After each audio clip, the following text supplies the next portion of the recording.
Hello, welcome to the stream. We're back. It's time to play more Star Trek. How's it going, everybody? Good day. Happy Tuesday. I'm really excited for today's game. Welcome to the stream. Hello. We're playing Star Trek V, The Final Frontier today. Check it out. Look at this. This looks sick. Welcome to the stream. Believe it or not, playing more Star Trek games today. And today is one that I have been looking forward to since we started Star Trek Week last week. This was kind of the big one that I've been looking forward to playing. I slotted in other games behind this, leading up to this, because this one looks incredible. This game looks fantastic. Hello everybody, welcome to the stream. I'm so excited to be here.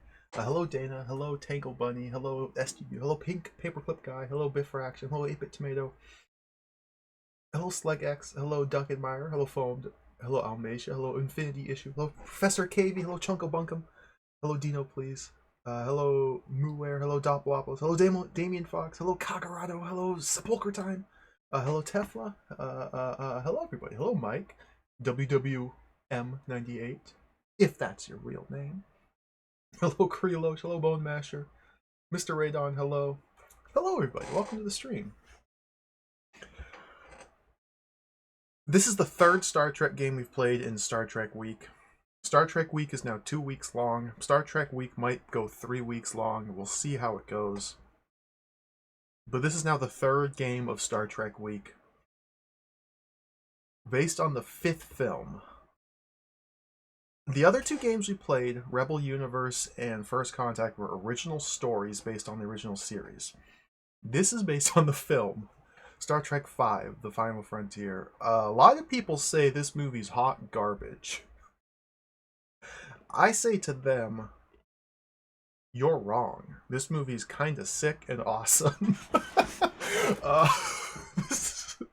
I think this movie's pretty cool. Now, when I first watched this movie, I'd never seen it before like 3 weeks ago. Like 3 weeks ago, I first saw this movie. I was kind of lukewarm on it. I was like, oh, it's kind of weird. This movie was directed by William Shatner. I don't know what else he's directed or how much of a directorial career he has, but his directorial style is schmaltzy. Is that a word? I think that's a good word for it. It's strange. It's very strange. Like, I'm thinking of one scene in particular. It's silly and fun. That's a good way to put it, Mr. Mooncat. Yeah, silly and fun. There's one scene in particular where, like, I don't remember exactly what happens, but, like, the camera pans from one crew member to the next, and then it, like, pans down to, like, a little awards plaque. It's like in commemoration of the crew, and then you hear the Star Trek theme playing in the background. It's like that sort of like playing on nostalgia, schmaltzy silliness, especially compared to the previous 2 films, Star Trek 3 and 4, which were directed by Leonard Nimoy, who has a much more, he's got humor, it's funny, but it's much more serious, I guess. Spock neck pinches a horse. That's true.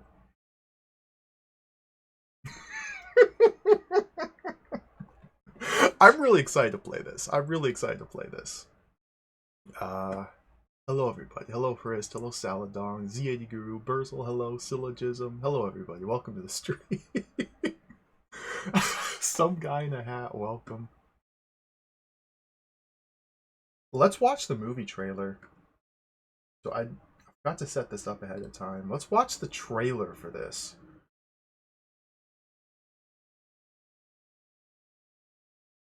I'm gonna have to fix the cropping. Theatrical trailer right here. I swear Bones is drunk the entire time. Not like the character, but the actor, DeForest Kelly. I think he's drunk the entire time they were filming, which is good. It makes for a wonderful performance.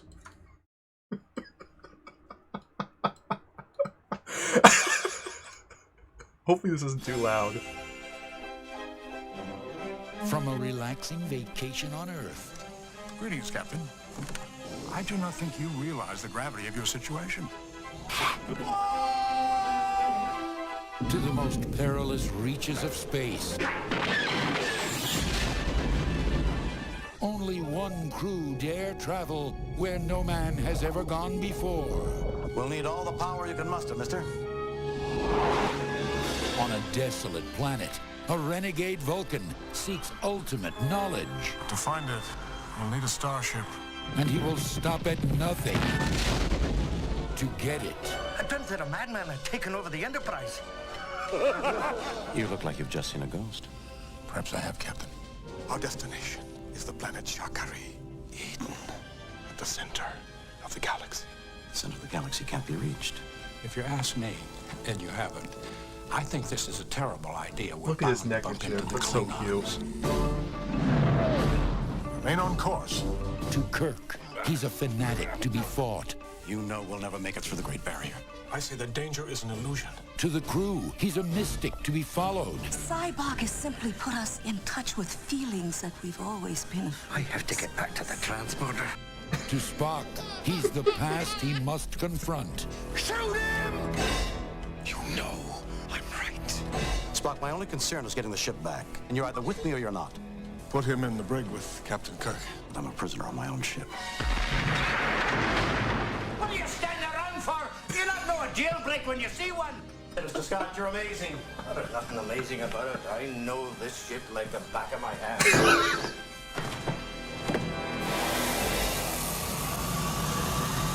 Emergency channel open. A hostile force has taken control of our vessel. Put us on a direct course with the Great Barrier. Understood, Enterprise. We are dispatching a rescue ship immediately. Clark! Bird of prey bearing 105, Mark II. Let me do something. Mr. Sulu, full ahead. Transfer power to warp drive. Warp speed now. The greatest enterprise of all is adventure. Star Trek V, The Final Frontier. The greatest enterprise of all is adventure. There you have it.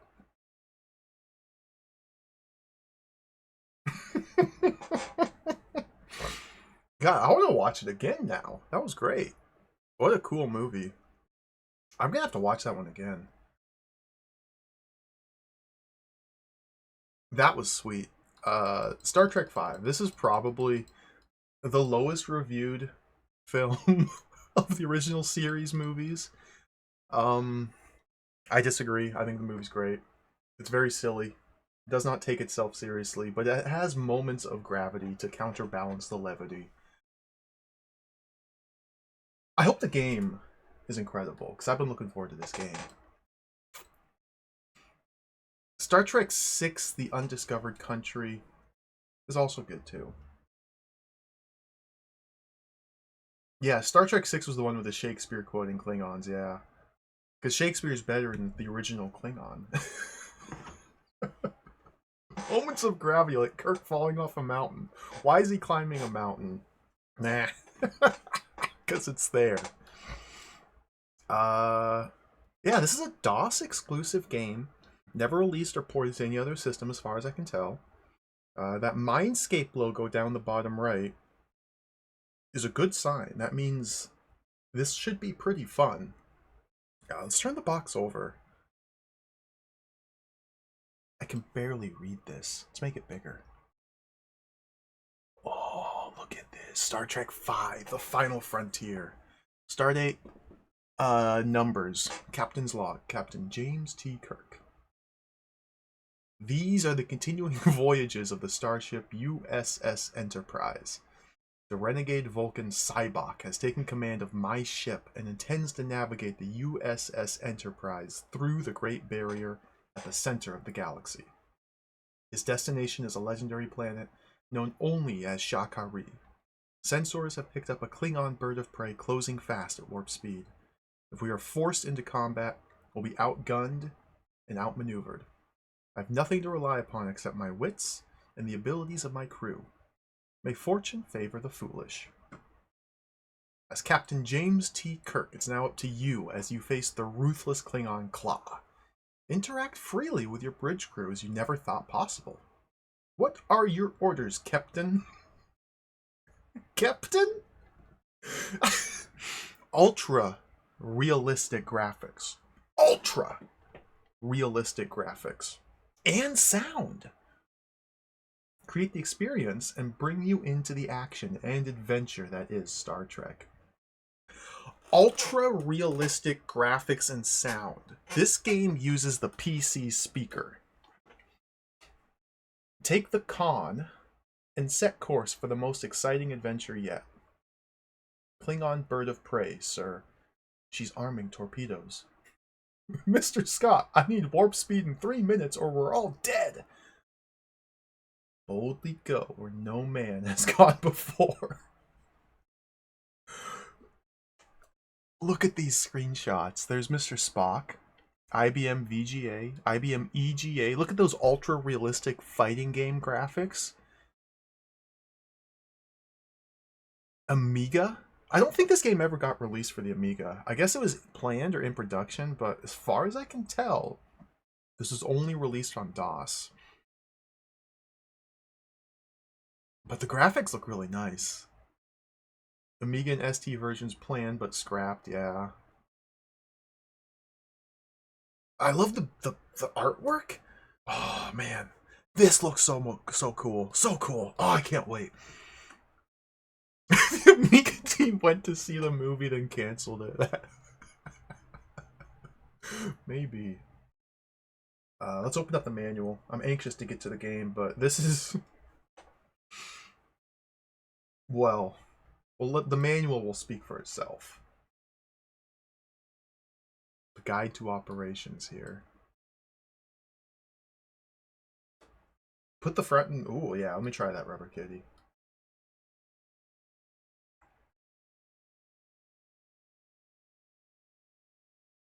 It kind of looks like they do.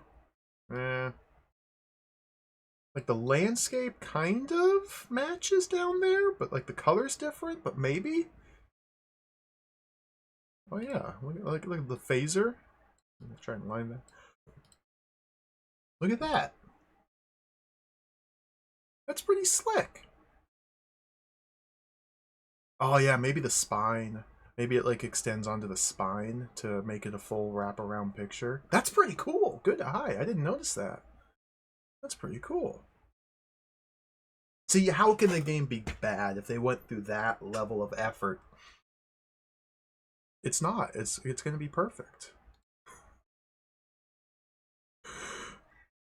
You'll understand when we look at the manual here, I'm a little bit nervous. This game might be completely and totally inscrutable, but we've faced worse before in these parts, in these realms. Oh, look at the picture. Look at the... Beautiful. Beautiful. Just beautiful. The Guide to Operations. Software produced for Mindscape Incorporated by Level Systems Incorporated. Special thanks, Brian Fargo. Shoutouts to Brian Fargo. Captain's Chair Keyboard Interface Guide. We got 38 pages of manual to go through.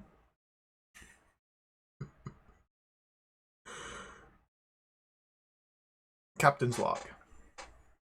Stardate 8474.1. We've just received an urgent transmission from the Commander of Starfleet, detailing the situation on Nimbus 3. Once again, I find myself with a skeleton crew and a barely functioning ship headed into the neutral zone. I've assigned Mr. Scott to pull off a minor miracle and get us underway in the next 4 hours.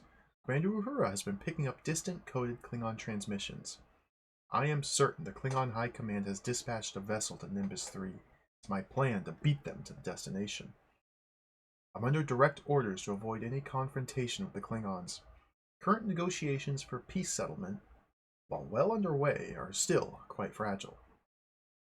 This may not be as easy as I thought. May fortune favor the foolish. Kirk out. Command. This guide details the operation of a Constitution-class starship from the armrest keyboard interface panel located on the captain's chair. Note, This section for Starfleet flag officers only. What is Stardate Zero? Don't think about it, Schniffa. If you try to make sense of Stardate, it doesn't make any sense. Because like the original series starts at like Stardate 1340 or 1440, something like that, and this is Stardate 8000, and then they just jump back and forth, and there's no like solid frame of reference. It's Stardate. It's whenever you want it to be. I don't know. Maybe there is like a logic to it. It seems most illogical to me, Captain. That's a keyboard. As Captain, you can call any member of your bridge detail crew directly from the controls on your armrest. The information regarding each crew member has been fed to the ship's main computer at time of assignment. The computer has been programmed to respond to specially coded buttons, known as function keys. Below is an example of the function key assignments from the USS Enterprise NCC 1701-A. So F1 is the Mr. Spock button, F2 is the Bones button, F3 is the Mr. Sulu button, F4 is the Pavel Andreevich Chekhov button, F5 is the Miss Uhura button, and F6 is the Montgomery Scotty Scott button. You're going to have to remember that, I think. First digit 4 represents the 24th century. Second digit represents the television season. Remaining digits progress unevenly with the decimal representing the time as fractional days. Yeah, it's just made up. Why doesn't Mr. Chekhov have Mr. Chekhov? Why do they list his full name here? Why don't we have Sulu's full name? Leonard Bones McCoy. Miss Uhura. Mr. Spock. In order to call any of the listed officers, simply select the appropriate key. This will alert the officer to any order that you may wish to give. To expedite the process, the most frequently given orders to each particular station have been fed into the computer may be selected via the up and down arrow keys. Again, example order selections from the Enterprise are given below. Like, look at this. This is worrying. This is worrying here. So if we want to go to ready status, if we want to cancel alert, we have to hit the Spock button, the F1 key to call Mr. Spock, and then we can go to yellow alert, red alert, or use sensors or scan Klingon, etc. If we want to do Mr. Sulu, full ahead, full astern, Project Bop, we might need to use Project Bop from the Sulu menu, so we have to press the Sulu button, which is F3, and then find the Project Bop button. Mr. Chekhov, to fire at will, we need to press the Chekhov button. Scotty, if we need to boost power, if we need to push reactors to maximum output, we need to call Scotty and then boost power. Man override, perhaps we'll need to override APBS for phasers only. And if that's the case, then we need to call Mr. Scott and have him man override. And that'll override the APBS for phasers only. What does that mean?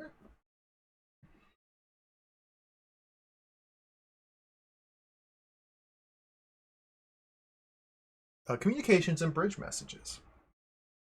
The Constitution class vessels have also been equipped with a new auto log feature. The topmost line of the main view screen acts as the auto log screen. Everything said on the bridge, or that comes in over the intercom, is displayed there. This information can be re-accessed by directing each of the individual crew members to repeat his or her last communication. And now we get into the real scary screen here. Flight control. Direct control over the helm and navigation systems is also channeled through the captain's chair. These controls will override any commands placed at the normal helm and navigation panels.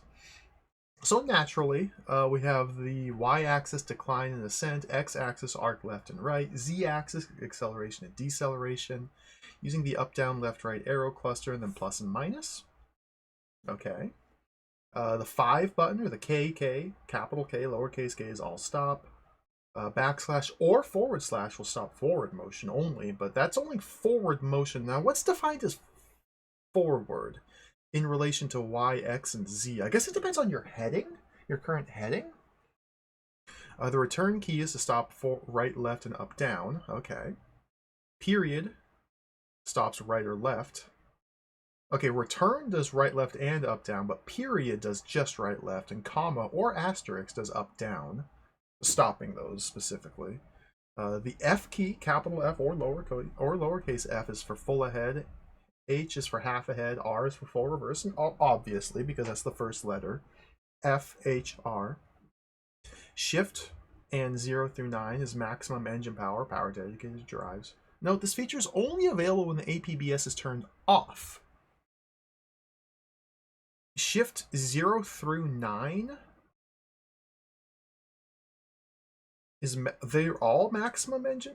APBS is turned off only. But we have to call Mr. Scott to override the APBS. Okay. Oh, S is for sound, F10 for help, F9 for pause. Okay, I think it's pretty straightforward. Seems like this game might be impossible. Retro Gaming Denmark. Hello, welcome everybody. Navigational display. The navigational display is located to the left of the main view screen. Provides all current information regarding course, course speed, and engine power usage, as well as the enemy's current velocity information. The navigational display's velocity gauges operate in a manner similar to a thermostatic meter. This means that there are two settings for velocity. The first setting, the innermost graduated meters, forward, reverse setting, and vertical ascent descent setting, show the requested speed, similar to the desired temperature on a thermostat. The outermost bar gauges actual forward/reverse velocity and actual vertical ascent/descent velocity show the actual current speeds. In the same way, a thermostat also indicates the current actual temperature. Any discrepancy between the settings and actuals is due to 1. Potential damage to the engines or the helm controls, or 2.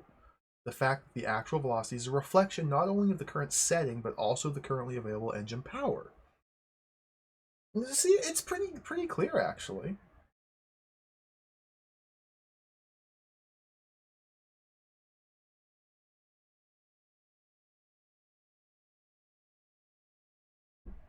I have no idea what I'm looking at. What?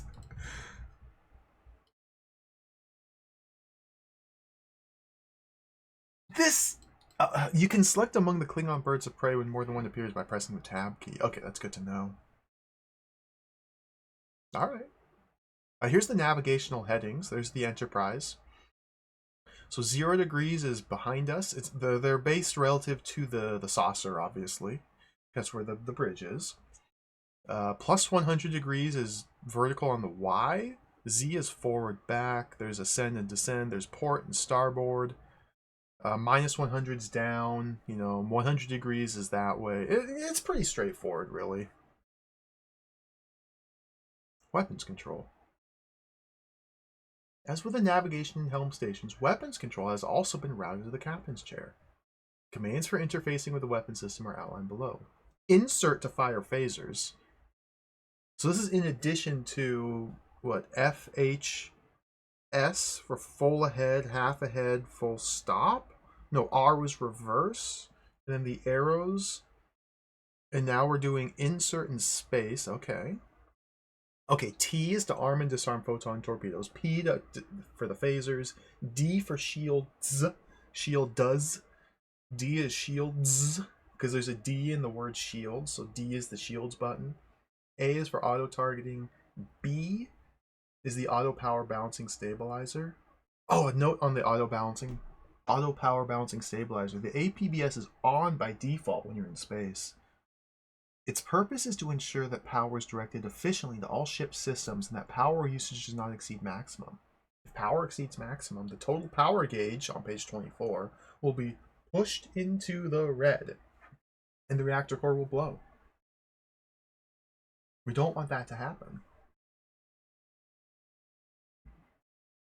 Asking your chief engineering officer to perform a manual override overrides the APBS for the phasers only. This will allow you to fire the phasers by pulling reserve power from the engines, which may be useful if you're under attack and your phaser power has been depleted. You have to pay close attention to the total power gauge when the manual override order is in effect. This is Very confusing.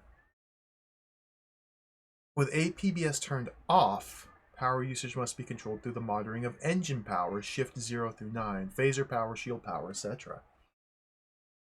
The weapons gauge are located in the main control panel under the charge section. Okay. So you got phaser power. If it's blue, it's normal. Red, bad.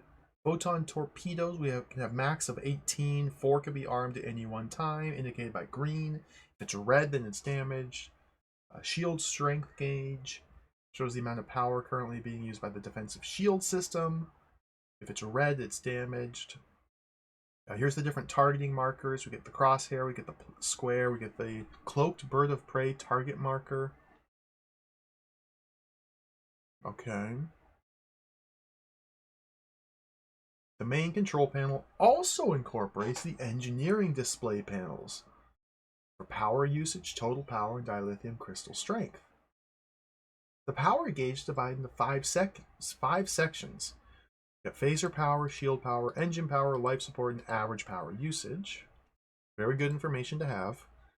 We have the TTL power, the total power here. Total power being used in the green. Red line power, reactor overload is the red. The little hash here is the average power used, the red tick mark. The dilithium damage control. 2 methods for accessing damage control.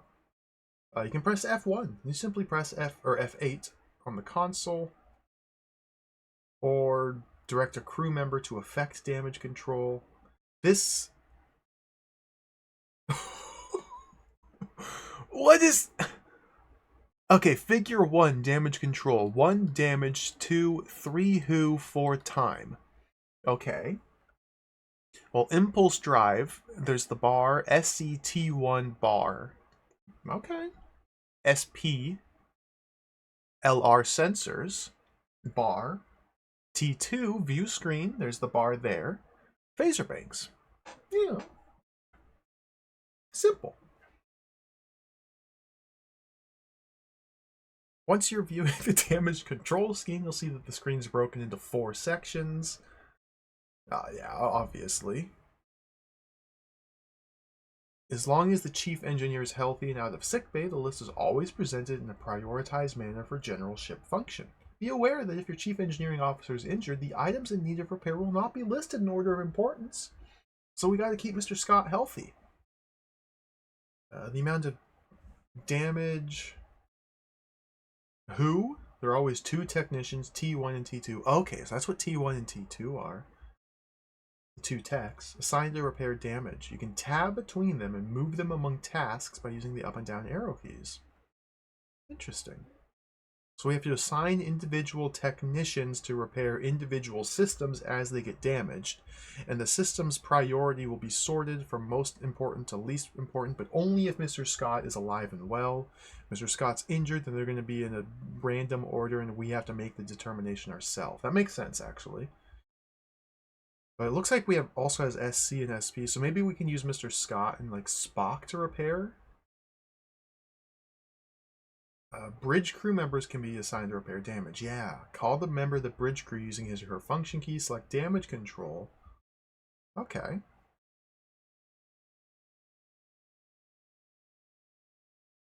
You can, if you access damage control scheme by pressing F8, you can assign crew members to damage control directly from that screen. Simply press Shift and the appropriate function key. For example, on the Enterprise, Shift F4 would bring Chekhov to damage control for assignment. Time. Obviously, if your ship's damaged, your goal is to get as much repaired as possible in the shortest amount of time. The bar graph next to each item being repaired gives a relative indication of how long each repair will take. Notice how they're not putting any pictures or screenshots of the game interface, like, at all? You just have, like, little mock-up. It's fine. It's fine. Mission briefings. Wormhole effect. If your ship's engines are not properly stabilized, they can enter into an antimatter imbalance.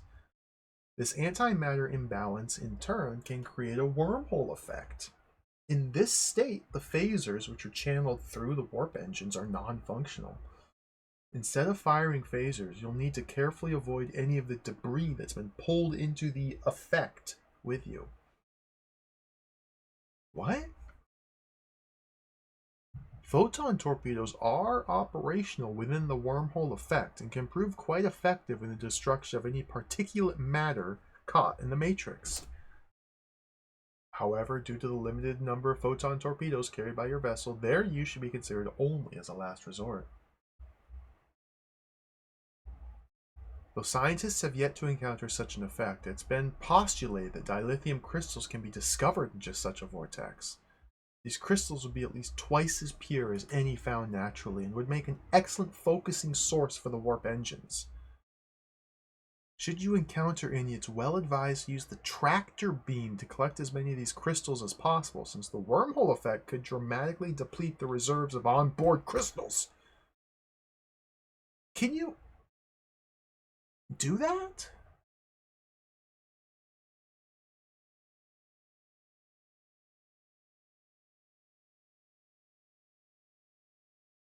Is that? I almost feel like it's not worth reading this. If the starship comes in contact with the wall, the quadrant of the wall on the sensor turns red and will appear that the wormhole effect itself turns red. The wormhole does not actually become red. The surface hole effect is created by the dissipation of heat energy at high speeds. The ship will begin to take damage if it comes in contact with the wormhole boundary.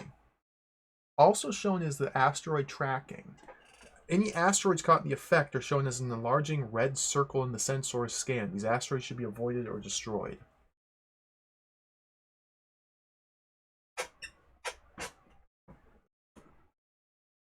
Klingon minefield.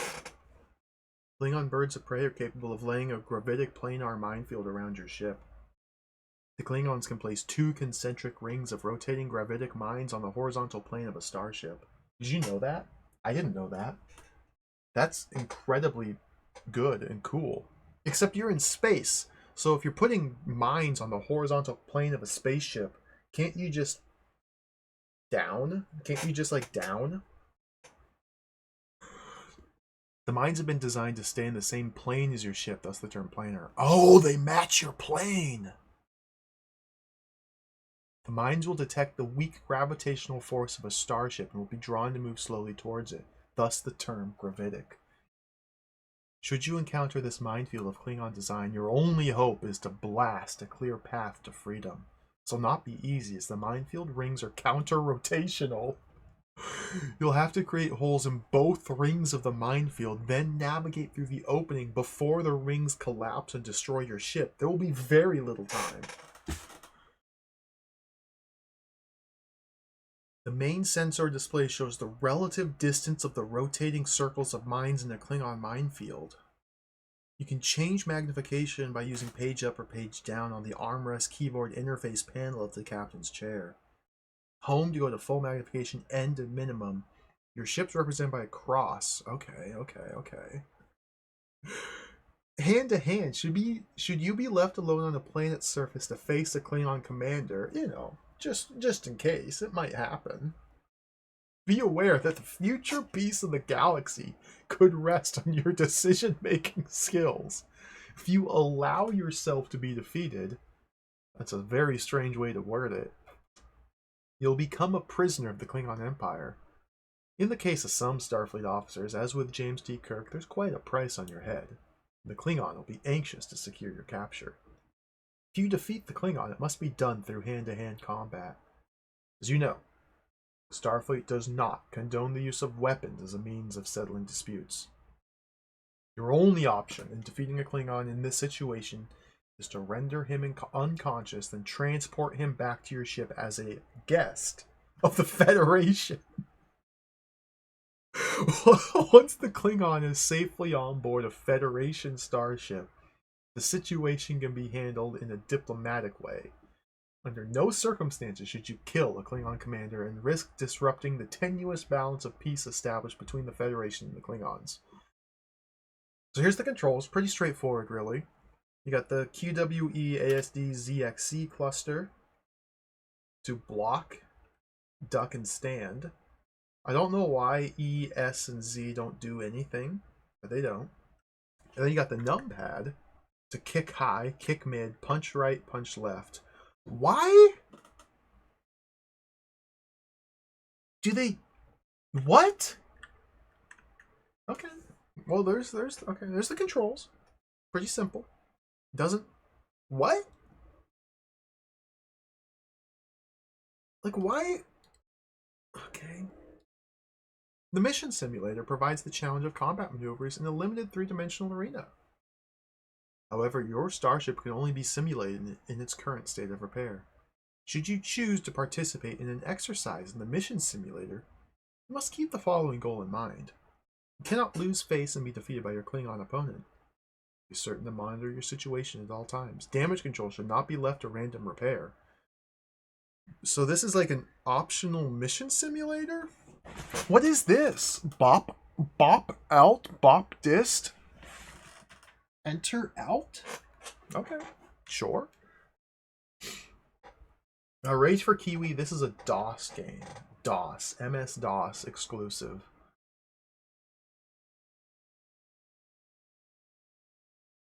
Oh, Bird of Prey. Okay. Relative and absolute directional indicators, very good. There's red pyramids to show the motion, the direction of the motion. Yeah, naturally, there's the pyramid. 12 o'clock. Lower circle is the absolute direction. Red, green, 12 o'clock, arrow points, absolute direction. Relative, heading, 12 o'clock, pyramid, green, mission simulator. Oh, they have altimeters as well. Bop alt. Sensor scan display. Dots with the trailing blue tails, the enemy ship. Red cross is the Starship Enterprise. Yeah. Starship altimeter, that's the enter alt. Not to be confused with the bop alt or the bop dist. Okay. Starfleet Command official Klingon phrase book. Klingon not jet. Chu jorm yotl. Ja chuida. I can't speak Klingon. Chu tok not me. Chu soul. We got Klingon.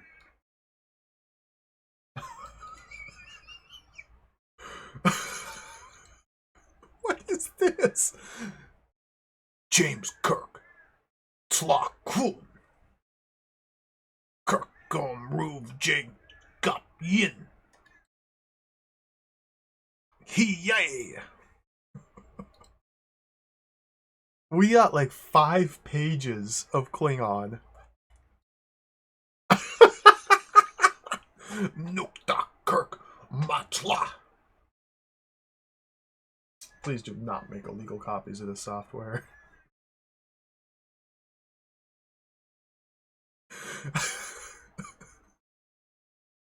Alright. Now we know how to play the game.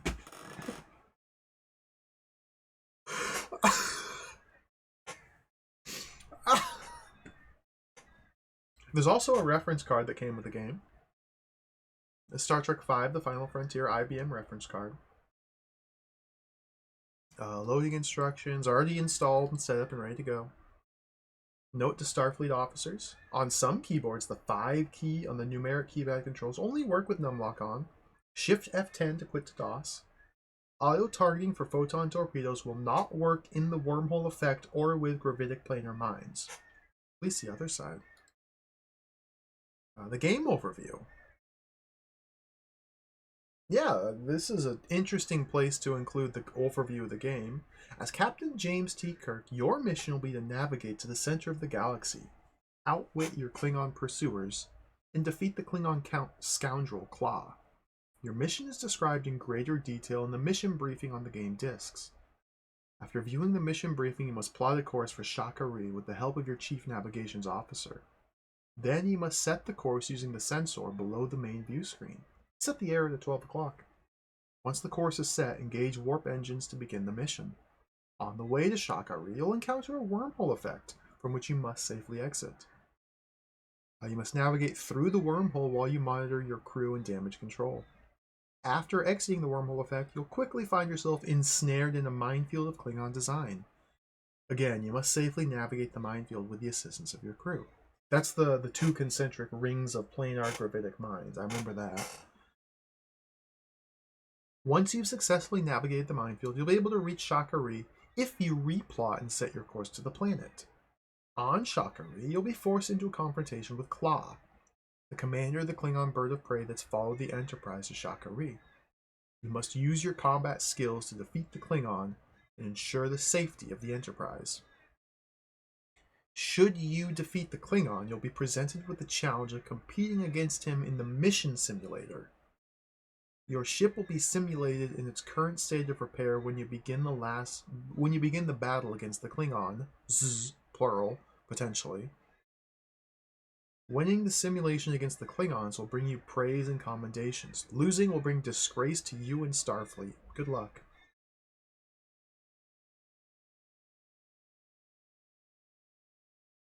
So, as far as I can tell, this doesn't really follow the plot of the movie at all.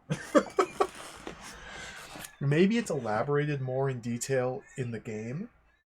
Other than, like, the very rough beats, like Enterprise travels here and fights Klingons, this does not seem to be related to the film, like, at all.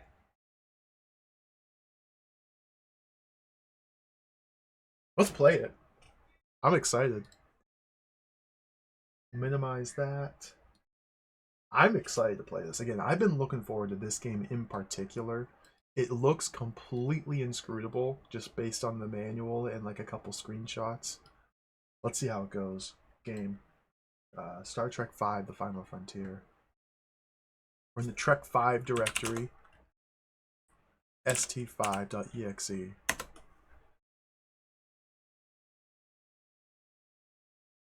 VGA. Boom. Difficulty?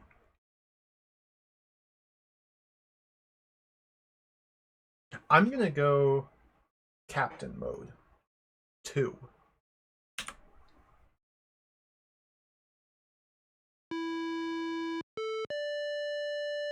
Incredibly realistic music.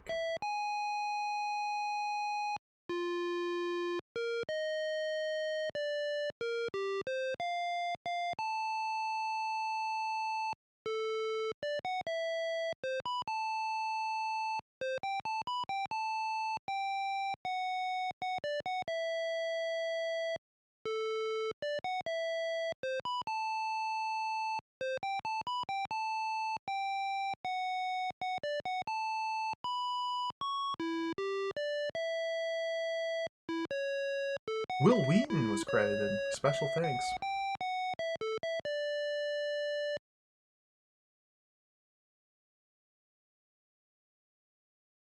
United Federation of Plans, priority transmission. Oh, start the timer. We're playing the game. The situation has grown worse. We need you and your crew to disarm it as quickly as possible, or we could be at war with the Klingons. The following transmission was intercepted. Please decipher and report for mission briefing. Klingon transmission. Paradise Chimyuk. Please decipher it. Oh yeah, it's just copy protection. Okay. Just copy protection. Paradise Chimyuk. Okay, let's translate.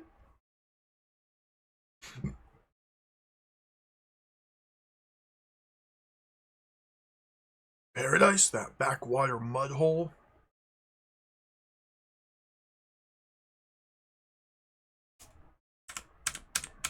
I mean, this is trivial. I didn't even need to look it up, because only one of these 5 possible answers has the word paradise in it. Paradise, paradise. Not very good copy protection. Excellent. You'll need to monitor all frequencies for any sign of Klingon activity. The situation's very delicate. Your primary mission is to avoid a war at all costs. You wish to review the mission briefing? Why?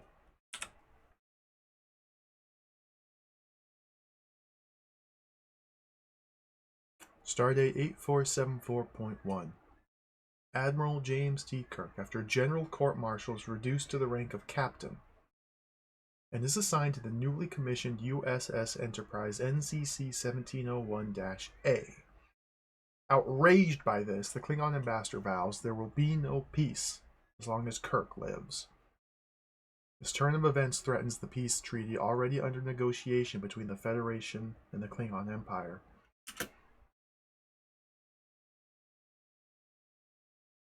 Relations are strained to the point where any further incident could spark the beginning of an intergalactic war. As Kirk, your immediate concern is getting your new ship spaceworthy as soon as possible. You've given your chief engineer, Montgomery Scott, 2 weeks to accomplish this task. It's now 3 weeks later, as shore leave is abruptly cancelled and you return to the Enterprise. So we don't even get to play the mountain climbing scene?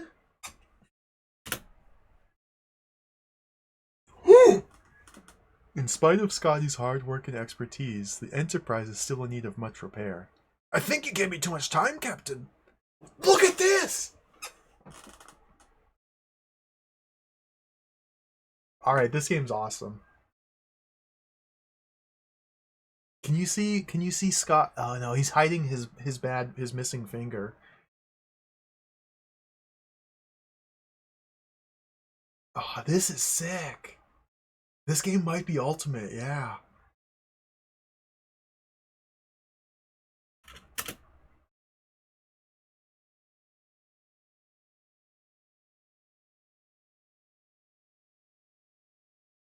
Before you even had time to shower, you're informed by Starfleet of a Priority 7 situation in the neutral zone. The commander of Starfleet appears on the view screen. Like, these sort of graphics for a DOS game in 1989 are mind-blowing. Because VGA was very new or underused. I don't really know the exact timeline of technological advancement at the time, but for a 1989 DOS game, this looks absolutely incredible. Sorry to interrupt your shore leave, Jim, but we received a disturbing transmission from Nimbus 3, the planet of galactic peace. A terrorist force has captured the planet's single outpost and taken the Federation, Romulan, and Klingon consuls hostage. Your orders are to proceed at once to Nimbus 3, assess the situation, and ensure the safety of the hostages, at all costs. The Enterprise is a disaster. And although the Klingons have not yet responded to the taking of their ambassador, you can be sure they will. Klingons don't negotiate. They annihilate.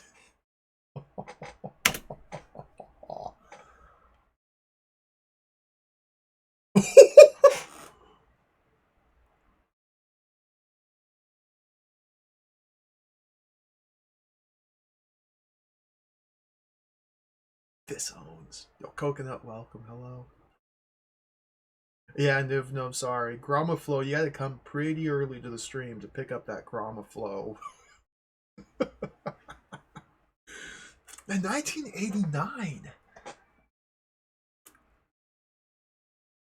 Nimbus 3, the great experiment. On this worthless ball of rock there once flourished the dream of intergalactic peace. But no longer. It's here that the renegade Vulcan, Cybok, amasses his army.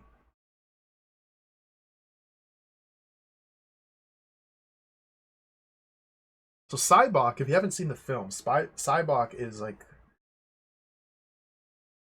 Yeah, he's secretly Spock's brother, and he has like some sort of mind control... Not mind control power. He has some sort of powers, like magic spell powers, where he goes Jesus mode, and he saves... He takes people's pain away.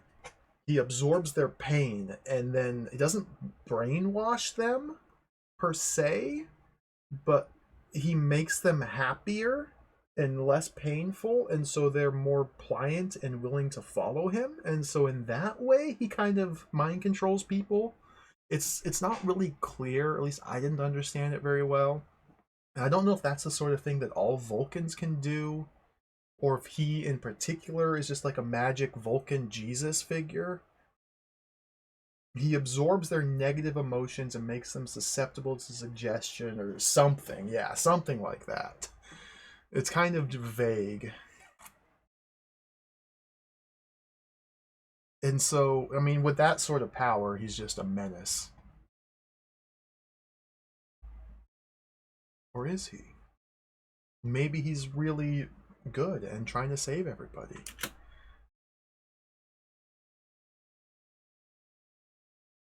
Dude, Dude, these graphics are great. After overtaking the only outpost, ironically named Paradise, Cybok uses his mystic powers to turn the 3 consoles to his cause. The search for the planet of Eden, Shakari.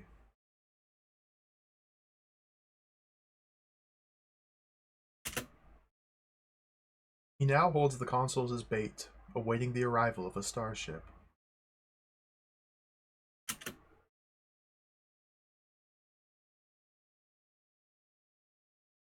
They did so much art for this. This is cool. Oh, look at Mr. Spock there. We get the back of William Shatner's head. After arriving at Nimbus 3, Kirk storms the city, only to be captured by Cybok and the Galactic Army of Light. I'm really impressed with the graphics here.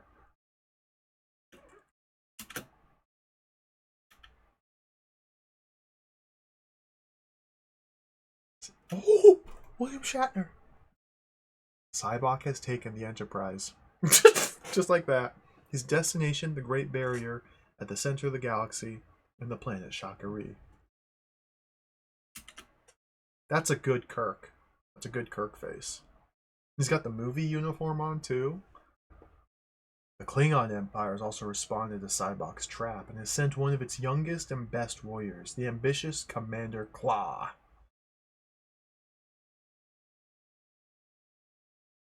What is happening here? Is this... Are there...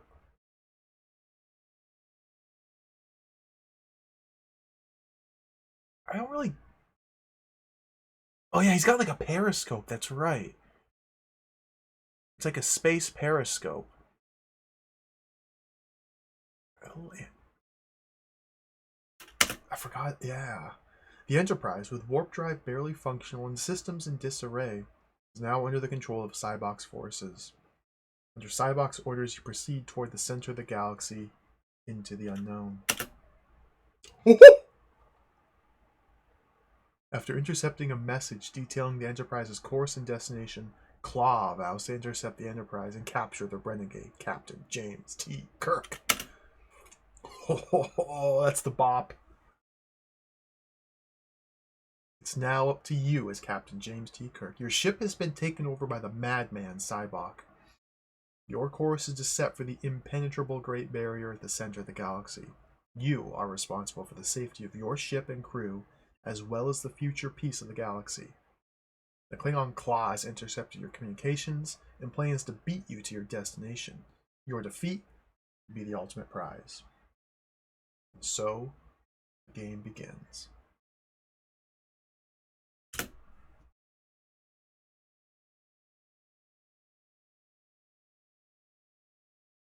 Alright, we're playing the game.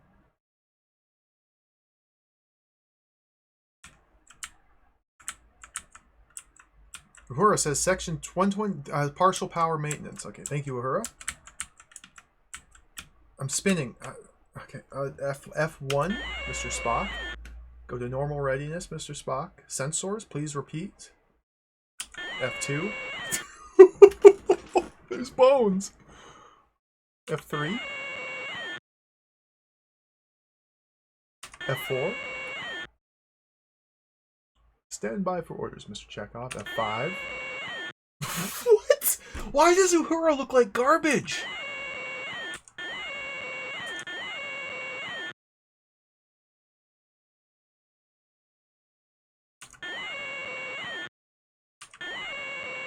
Arm fought Torp. Oh, Uhura, what'd they do to you?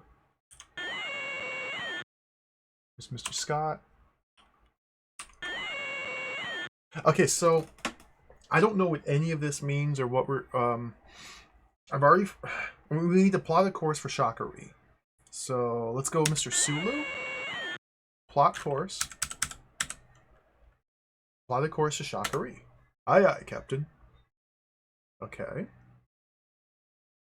Now we have a red arrow in the bottom left, so we need to turn to make this face north, 12 o'clock. Okay, go left, right. Okay, And now it's perfectly up. So now... Mr. Sulu? Warp speed? Proceeding at warp factor 7, Captain.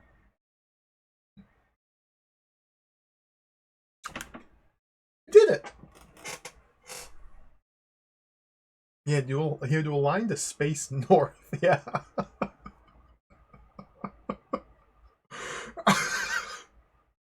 You're now proceeding under Cybox direction toward the Great Barrier, the galactic center. However, due to your hurried departure, the Enterprise's warp engines are not fully functional.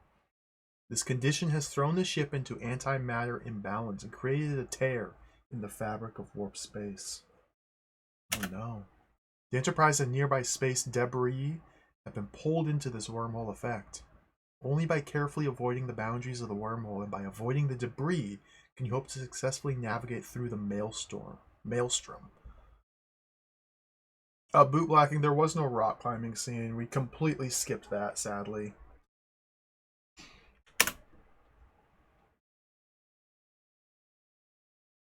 Oh, God. Shoot it! That last hit caused damage to the phaser banks! Okay, these are crystals? Oh, it's red! I died.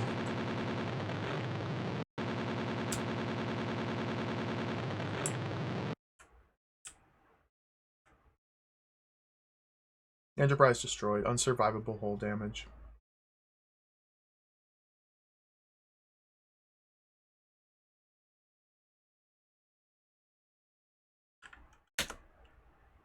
The Enterprise has been destroyed while within the wormhole effect. This single incident has allowed the Klingons to reach Shakari ahead of the Federation forces. In their curiosity, the Klingons have released the Being, which was imprisoned there for all eternity. War with the Klingons is now inevitable.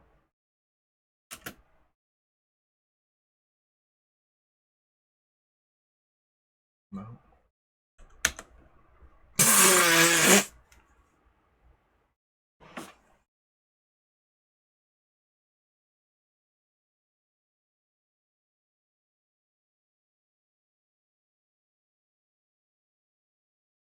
Let's try that again. Captain difficulty.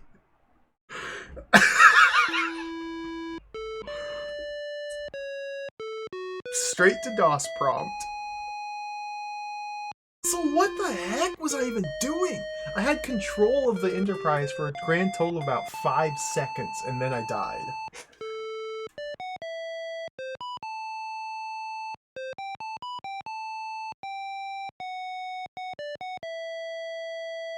I don't think there's a way to save your game. I think this is a mandatory 1cc style game.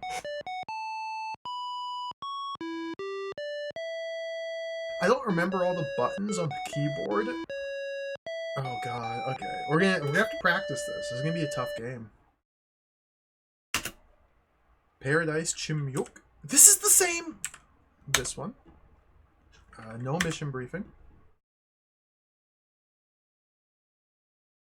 Okay. Mr. Sulu. On course for Shakari. Aye aye, Captain. Turn this way. Now, do you think...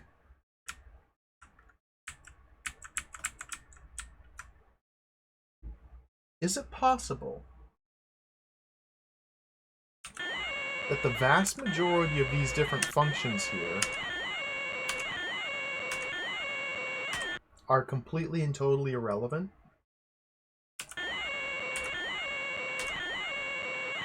Warp speed.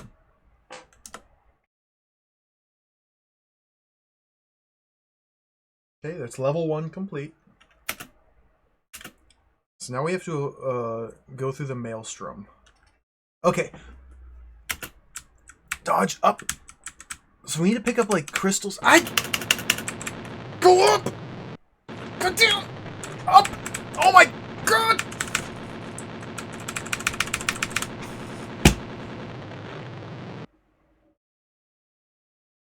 It's uncontrollable.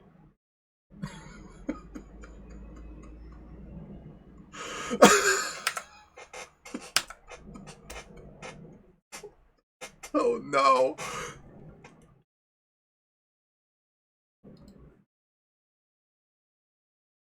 Let's review the manual again. Let's review. So we've made it into the wormhole effect instantly. Like, there's 10 billion pages before that. Maybe I need to do repairs first?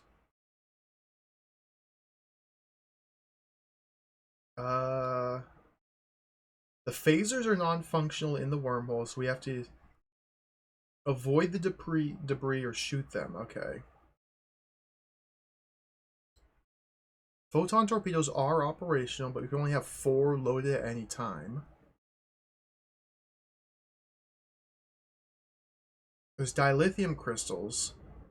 We should use our tractor beam to pull them in, but notice how it doesn't say how or what buttons to press to do that? We just have to capture them, but they're not going to tell me how. Okay, weapons will automatically track a target.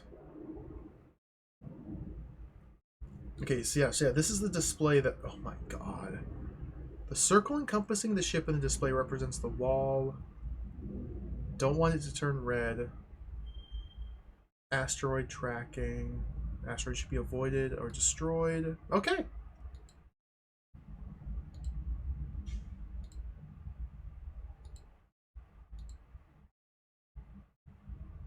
So I guess we need to be using... Okay, spacebar is to launch the photon torpedoes. But we might need to arm them first by pressing T. I don't know if we can raise shields. That would be worth trying. Here's this.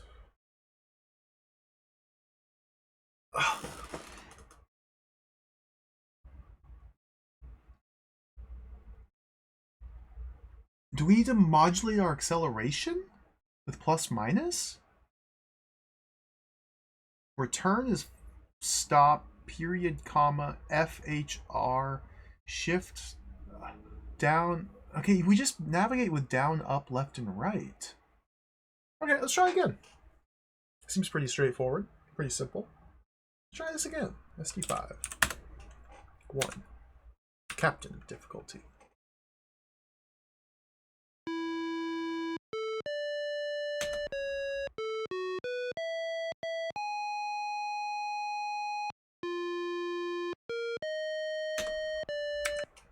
Okay, escape skips all that. Goo paradise. Set course for paradise. I'm just guessing. No mission briefing. Captain difficulty. Yeah, Captain. Yeah, F10. Oh, perfect. This says to use I, M, G, L, and J for up, down, left, right, but the arrow keys work as well.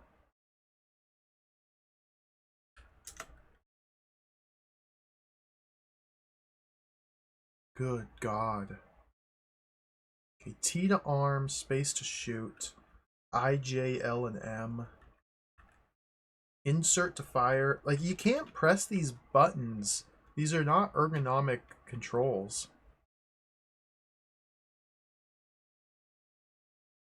Because they assign the function keys based on, like, the name of what you're doing. Like, photon torpedoes starts with a T, so T does photon torpedoes. Phasers, P, so P is for phasers. But, like, they didn't think about playing the game. But is any of that relevant? Mr. Sulu? Plot a course? Shakari. Aye aye, Captain. It's turned this way. Section 12-340 has partial power maintenance. Okay, so can we... Mr. Scott?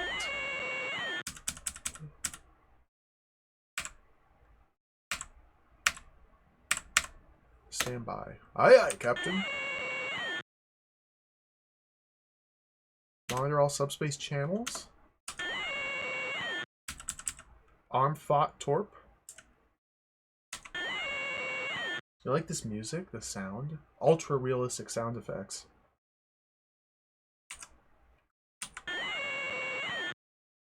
To the bridge. Sensors. Aye, aye, Captain.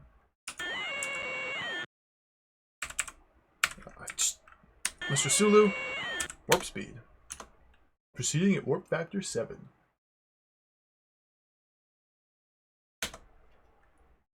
Okay, so spacebar to fire, T to arm the torps, arrow keys to move. Alright. We should only fire torpedo or asteroids as a last resort. So go up. Why is it rainbow? Oh my god! I died. No?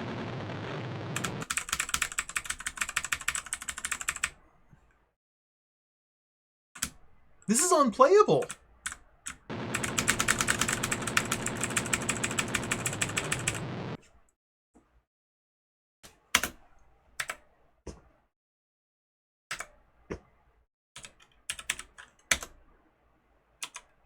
Oh, let's go to cadet difficulty. I can't survive more than 1 second. So the tricky thing is the way the momentum works with the arrow keys. It's like I need to get a better feel for it. I need to be able to practice.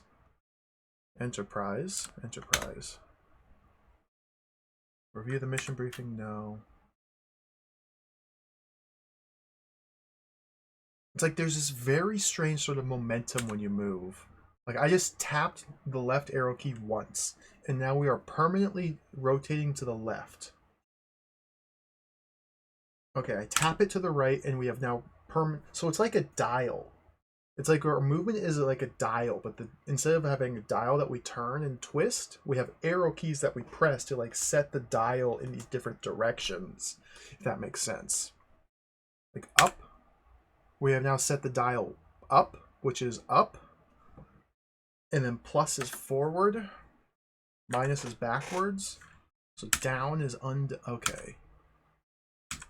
And yeah, we have the graduated thermometer reading of the altitude, the realistic and the unrealistic velocity and altitude in this gauge on the left here.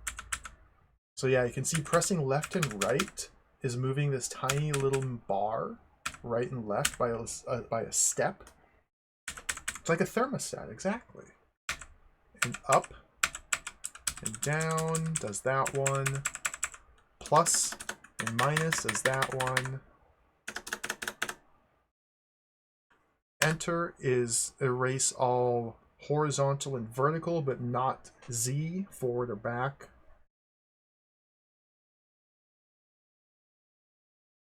So when we're in the wormhole, trying to move without bumping into the walls means very quickly like tapping up and then down. And like turning the dial one click and then back, because otherwise you're just going to bounce into the wall straight away. So let's try it again. Okay, I'm starting to understand very slightly. Plot a course. Aye, aye, Captain. Turn so that the red arrows facing due magnetic north, space north, if you will. Mr. Sulu, warp speed. Okay. Spacebar to shoot. Maybe I can just navigate based on the sensor in the bottom and not look at the screen. It's like that. Okay, I would have been fine to dodge that one, I think. Can I pick this one up? I bounced! Oh god, it turns! This is so hard! Stop responding, Captain!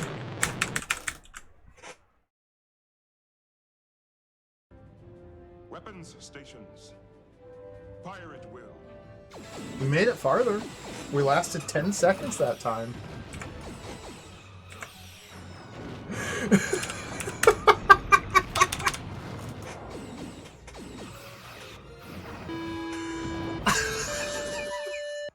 Fiona, thank you for the 500 bits. Welcome. Hello. Skip. Battle beige might. I don't know what this one is. Okay, let's bring out the manual here. Battle Beige May. Does anybody know Klingon? I've got a dictionary here. I can look it up.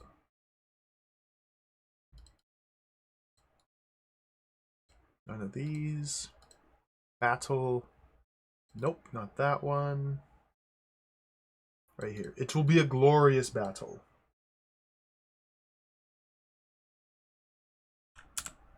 Battle. Battle, battle. Okay, battle is battle. Understood. We're learning. Yeah, Teravan, that's kind of what's happening here. Because of the way the movement is like, you're clicking the dial, it's very easy to overcorrect and swing it in the other way and bounce back and forth, and then you're just dead. Just have to get used to it. Just a little bit more practice. Mr. Sulu, apply the course. Aye, aye, Captain. Mr. Sulu, warp speed. Warp factor 7, Captain. I wonder if I can slow down while I'm in the wormhole. I'm going to press minus to try and slow down.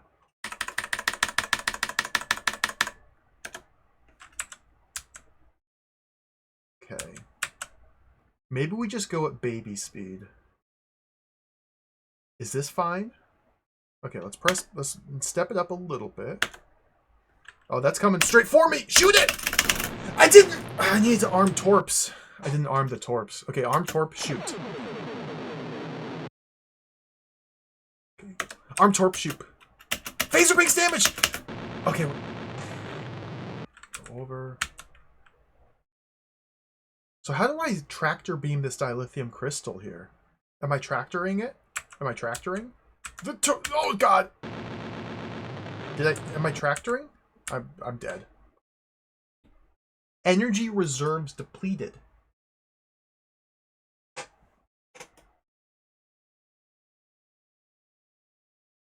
Huh?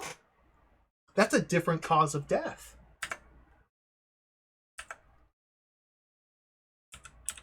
So yeah, we have to go quickly enough to pick up the space gas. But there's... Okay, hold on. We'll figure this out. There is nothing in the manual that says explicitly how to engage tractor beams to pick up the dilithium crystals. It just says to do it. It just says to pick them up. Should you encounter any, it's well advised to just use the tractor beam to collect as many as possible. But if we back up here to the keyboard display, there is no button for tractor beam.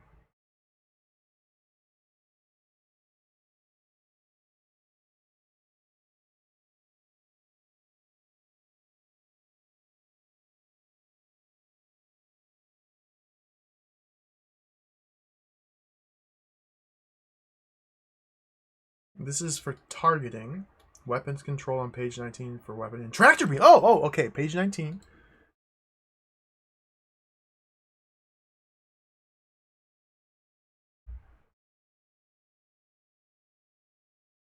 There is no tractor beam. They don't even say the word tractor beam on this page.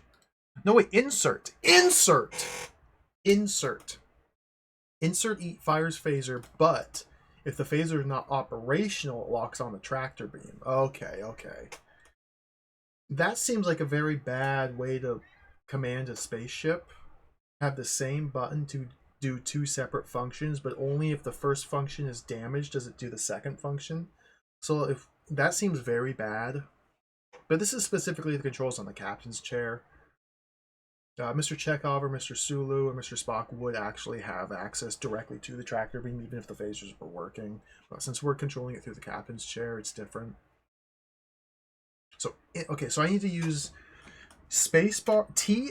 Okay, we press T to arm the torps, spacebar to fire the torps, insert to use the tractor beam to suck up the dilithium, arrow keys to move, plus or minus to modulate speed.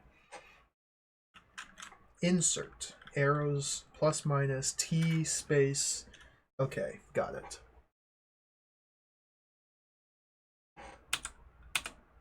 cadet difficulty.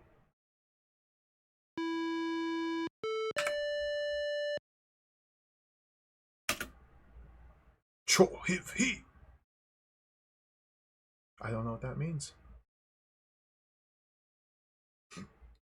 Yeah, I need a keyboard overlay.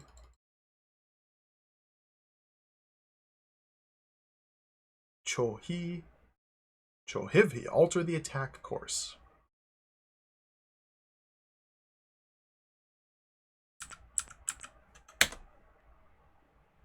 No mission briefing. This game is pretty cool so far. How do you save in this game? Well, that's the thing, Nivnov. You don't. You can't save in real life. You can't save in the game.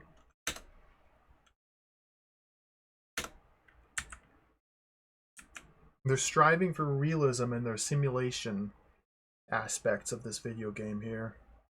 Okay. Warp speed. Proceeding at warp factor 7. So get ready on the insert button and the arrow keys, and spacebar and T and plus and minus. Okay. Understood.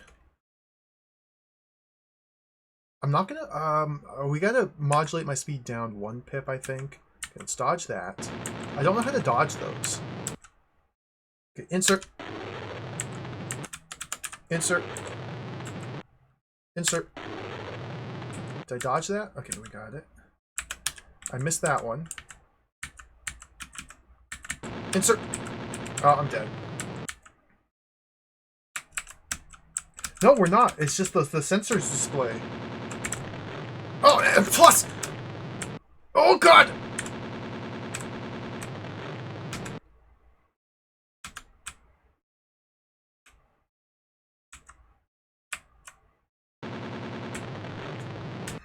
Directional thrusters are hit.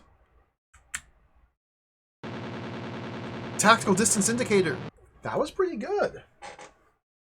That's the best I've done so far.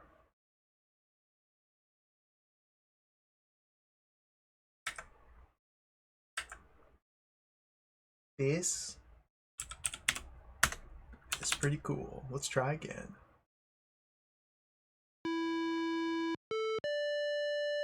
So I can't tell where the ship is.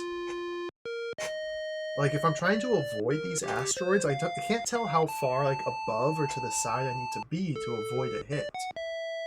Like, if an asteroid's coming directly down the center of the pipe, is that even avoidable? I can't tell. Maybe not. Maybe you have to shoot them if they're in the center. But we only have 18 photon torpedoes? 18 phot torps? And they must be armed first before I can fire. Okay. Buljeghibi Chugga Vaj Bulhegi. I have no idea what that is.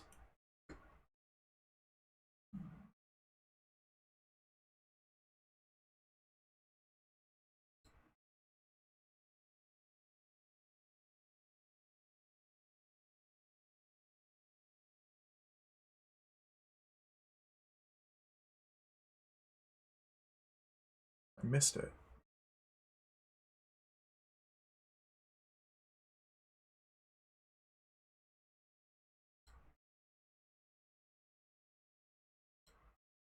Oh, okay. Bulheghibi Chugga Vaj Blegi. Surrender or die.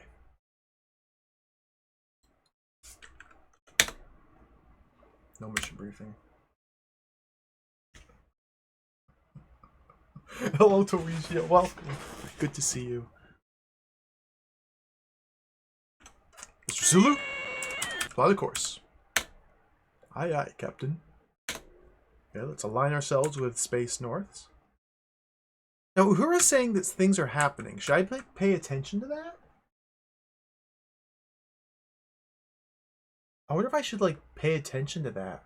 Is that relevant? Nah, it's fine. Warp speed. Oh, there! Look at that Chekhov. That's beautiful. That is beautiful.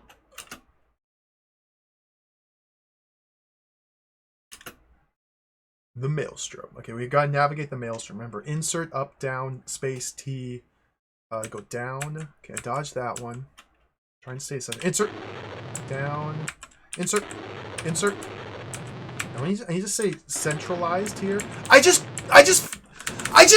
tractor beamed a asteroid.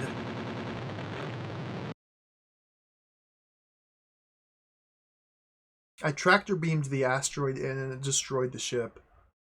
You're not supposed to use the tractor beam on asteroids. You're supposed to use it on enhanced dilithium, naturally occurring, grass-fed, grown in the wormhole. But I tractor beamed the asteroid. That was a foolish. Let's look at the EGA graphics. Let's look at the EGA graphics.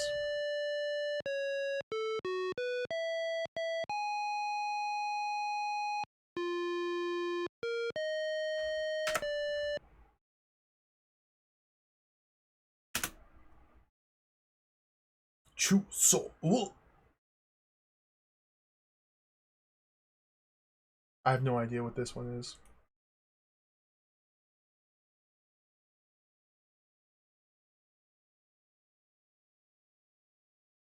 This game's hard. Engage cloaking device.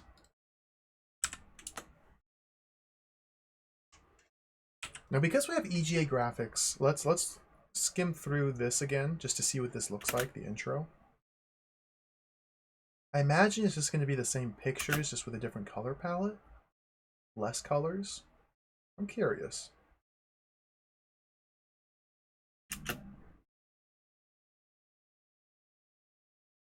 Ooh, we got some dithering. No color cycling. Okay, this looks pretty good.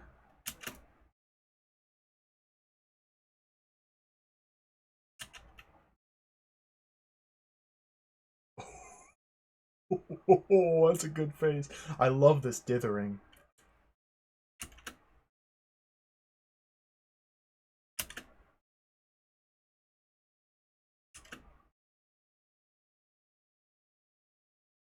Oh, okay, there's animation.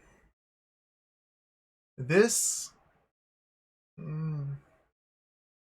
don't know if I really like the green walls as much. But this is pretty slick. They're actually pretty good EGA graphics. Yeah, I agree.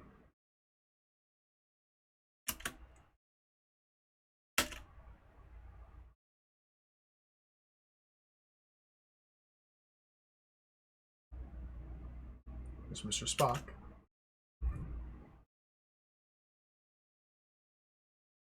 That's William Shatner. That's him.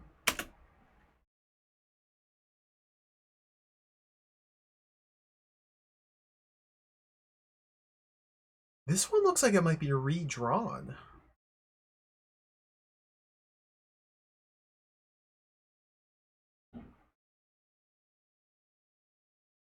The foot in the background?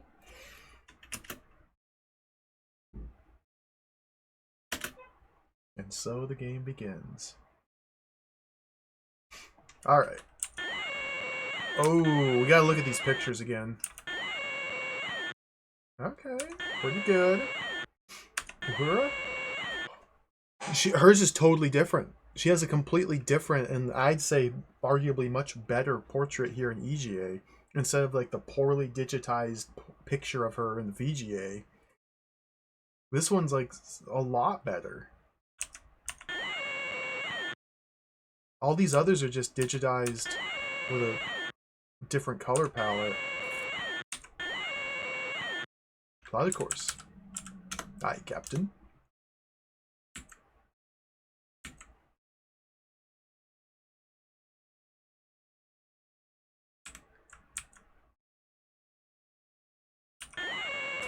Warp speed.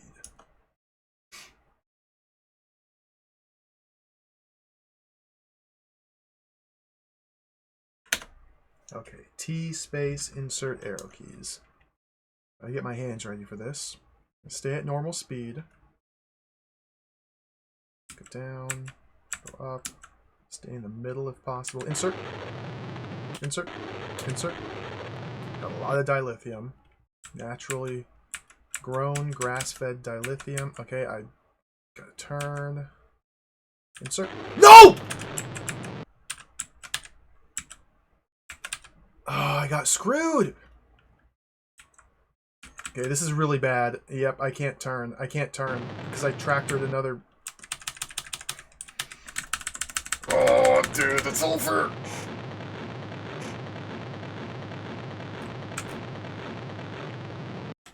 Wait, we're still in? We're still alive? We're still alive? We're still alive? I'm dead.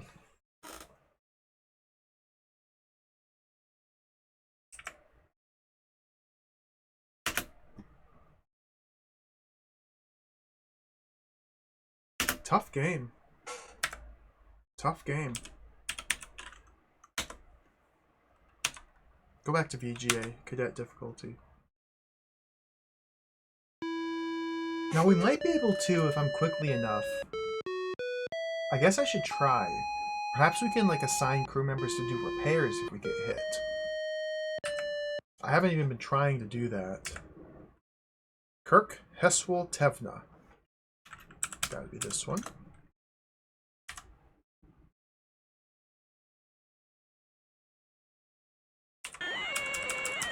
Of course.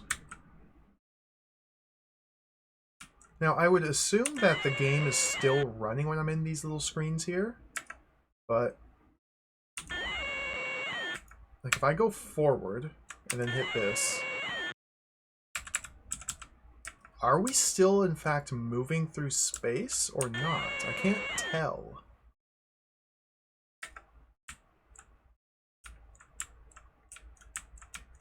Okay. Warp speed.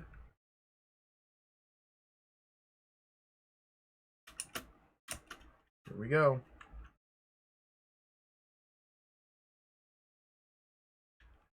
Down. Up. Now one of them. That one. Turn with it. Oh, no! Okay, F. So we just got hit. It looks like the game pauses when I open this menu. So let's go Mr. Scott. Damage control. That last hit caused damage to helm pitch controls. We're still flying! No! No! No! No! No! Scotty's in sickbay! Who's in sickbay? Okay, Chekhov, you need to go to damage control as well. What is this screen?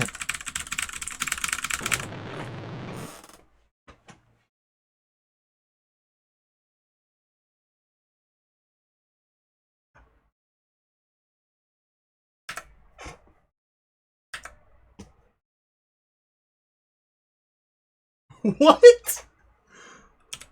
I think the game is paused while I'm actively talking to somebody, but when I told them to do damage control, it unpaused, even though it had that little diagram of the Enterprise on screen. And like, I don't think I could have controlled or steered the ship, but it was still flying through the wormhole. I just couldn't see anything.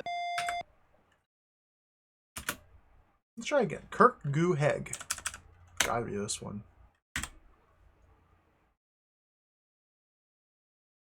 We'll get through this. We'll get through this. And yes, there's no saving in this game. This is a mandatory 1cc, 1 life video game. There's no saving. There doesn't seem to be any continues. If we want to see more of the game, we just have to always restart from the beginning and just play it. Okay, plot of course. Aye, Captain. Mr. Scott, how do you... Okay. Warp speed. Warp factor 7.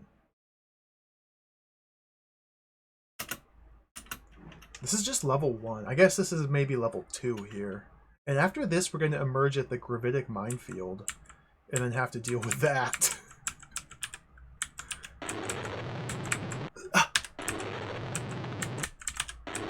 Stop! Ah! No! Okay, quickly. Damage control. Damage control. Everybody on damage control. Everybody on damage control. Everybody on damage control.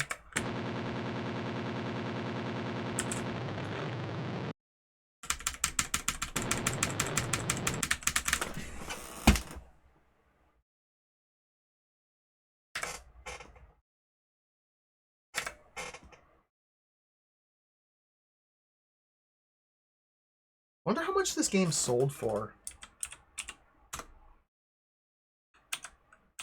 Can you imagine paying like $60 US, $50 US for this game? And not being able to get anywhere in it? Oh my goodness.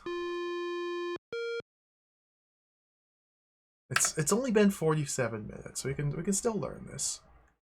Chug, Vag, Bleg. Oh, we saw this one already. And I've forgotten what it was. I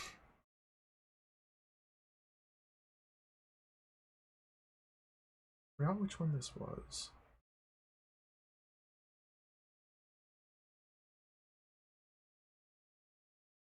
Surrender or die.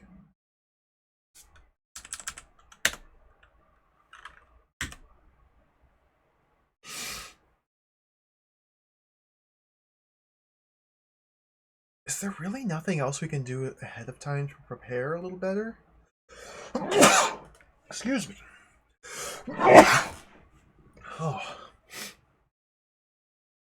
So what happens if I tell Mr. Spock damage control? Mr. Spock, Mr. Scott. It replaces the screen with this. But like... Oh, apologies. Maybe I should put maximum power to the shields when we're in the wormhole. I wonder if that would help at all.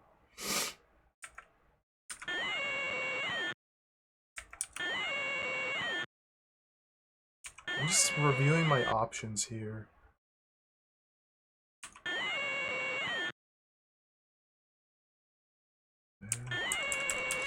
We'll try raising the shields once we're in the wormhole. Plot a course for Shakari.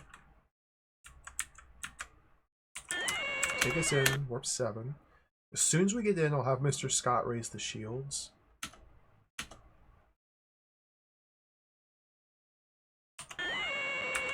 Maximum shields, okay. You can avoid that one. Ready on insert. Arm to torp. Shoot him. Arm a torp.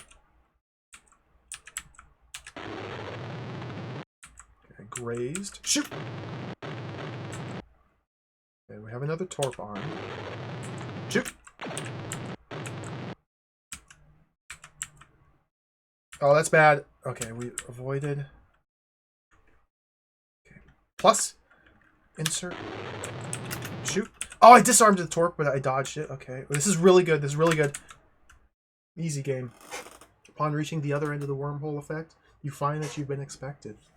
The Enterprise has been ensnared in a minefield of Klingon design. Easy game. It's simple, really. How do we do this? Okay, so it's 2 concentric rings of gravitic planar mines. Let's remember the manual. There's 2 concentric rings of gravitic planar mines. One is going one way, the other is going the other way, and we're trapped in the center. So we have to blast our way through the mines, and then go through them. We can't go up or down because they're planar. They match our plane, and they're converging on us because they're gravitic. And there's 2 of them. So we're no longer in the wormhole, so our phasers should work. So we could probably put power to phasers and then just shoot them with the phasers and not rely on the torps. And then once we get a window in the concentric rings of gravitic planar mines, we can just fly through. Let's try it. What am I looking at? Am I playing? No.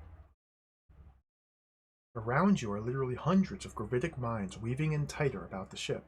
Your only hope is to plot a course out of the minefield through to the other side of the Great Barrier. You'll need all your skills, and those of your crew if you're to defeat the Klingons' trap. Okay, we can do this. Mr. Chekhov, arm phasers. Phasers standing by the fire, sir. What?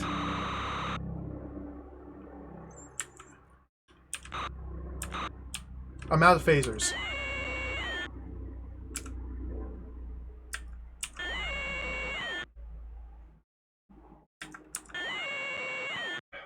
Mr. Scott. Boost power. Aye, aye, Captain. Did I blow up any of them? Go forward?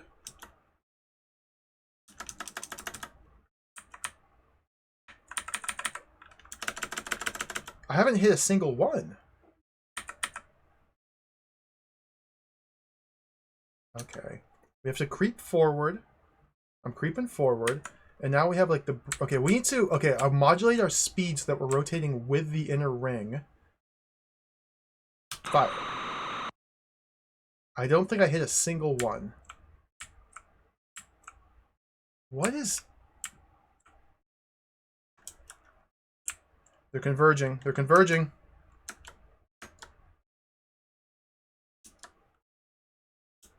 I don't know how to hit them.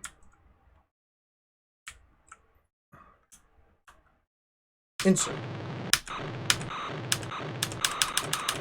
Oh! The Enterprise, completely disabled, is defenseless. She's boarded by the vicious Klingon Claw. He demands you surrender and takes control of your ship.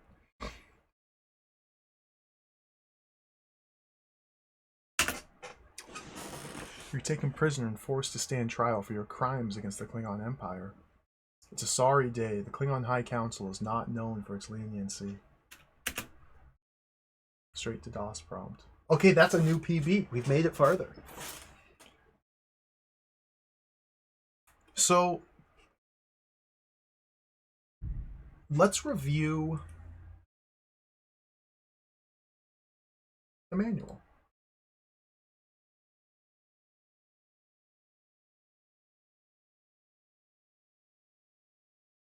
Two concentric rings of rotating gravitic mines. We can't go up or down because they're gravitic. They're gravitic planar mines, obviously. We can't go up or down. Because if we go up, because they're gravitic planar mines, they just go up with us. If we go down, they just go down with us. Your only hope is to blast a clear path to freedom. The rings are counter-rotational. You have to create holes in both rings and then navigate through the opening before the rings collapse. So, it seems like the idea is we move the ship as close as possible to the first ring, then blow up as many mines as we can, and then we'll be able to shoot into the second ring as well. And because they're rotating this way, but they're rotating really fast. But because they're rotating in counter rotational, we have to put a hole into both of the two rings to create a window where we can blast through.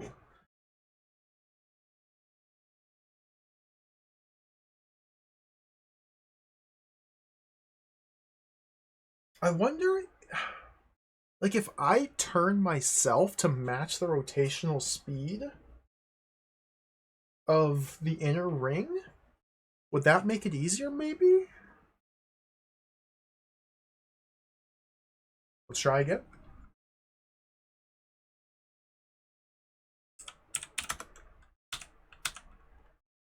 This is level 3. After this, there's fist fight, and then the simulation battle. I think that's the entire game.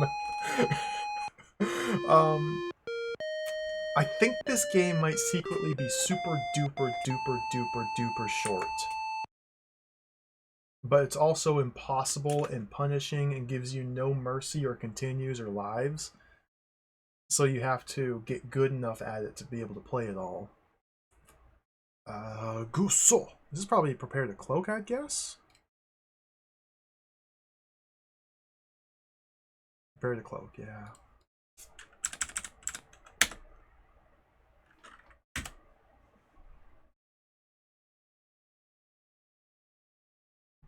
Mr. Sulu, blow the course.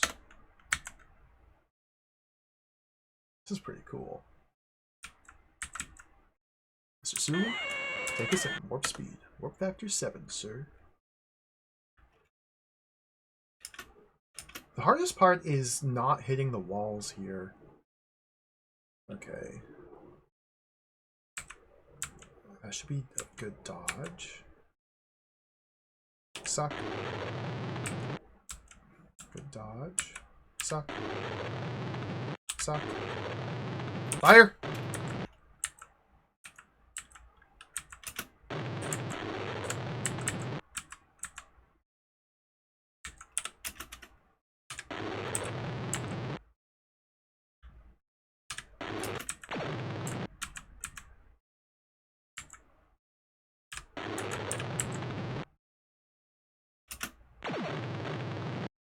Easy.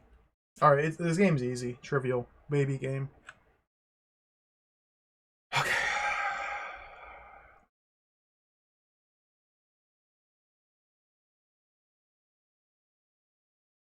Because the rings are converging on the Enterprise. Yeah, we definitely want to get close enough to be able to hit them, because we can only actually hit them if we have the red targeting reticle. We need to be close enough to them to be able to actually get that reticle and hit them. I don't really know yet if the phaser is a toggle. I think it's a toggle. Meaning I press insert to fire the phasers. I have to press insert again to turn them back off. Otherwise I'll drain the phaser banks instantaneously. So I have to like feather the insert key, just turn it on and quickly turn it off after every mine's been destroyed. I don't know if I want to try to rotate to match the rotational spin of the first ring. That might be a good strat. Oh, dude, look at this cutscene.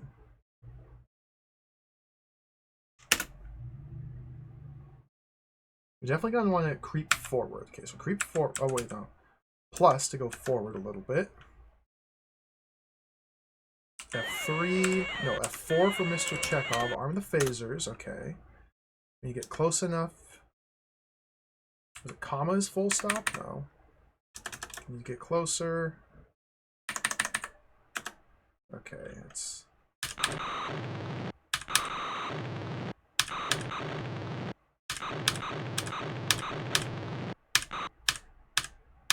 Mr. Scott, we need more power.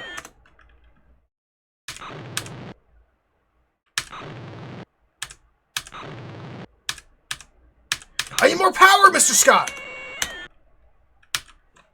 Reverse.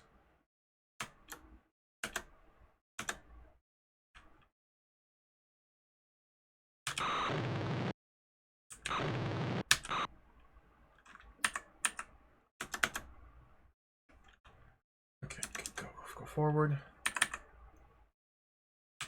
There's a huge window right there.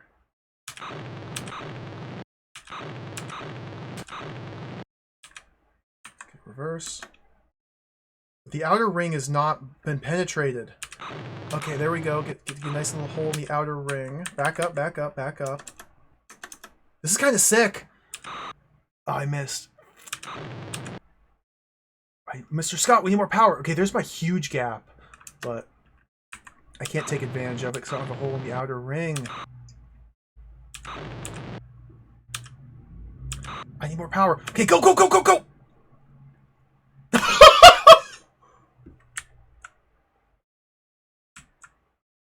All right.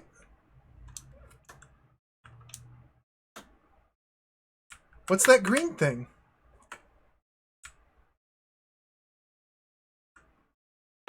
It's the mines! I thought I was free! Shields have been damaged, sir. Damage control, Mr. Scott. Please report. Okay. We're spinning wildly. We've lost all control, Captain. All neutral zone monitoring ground. Oh! We've made it. It's Shakari.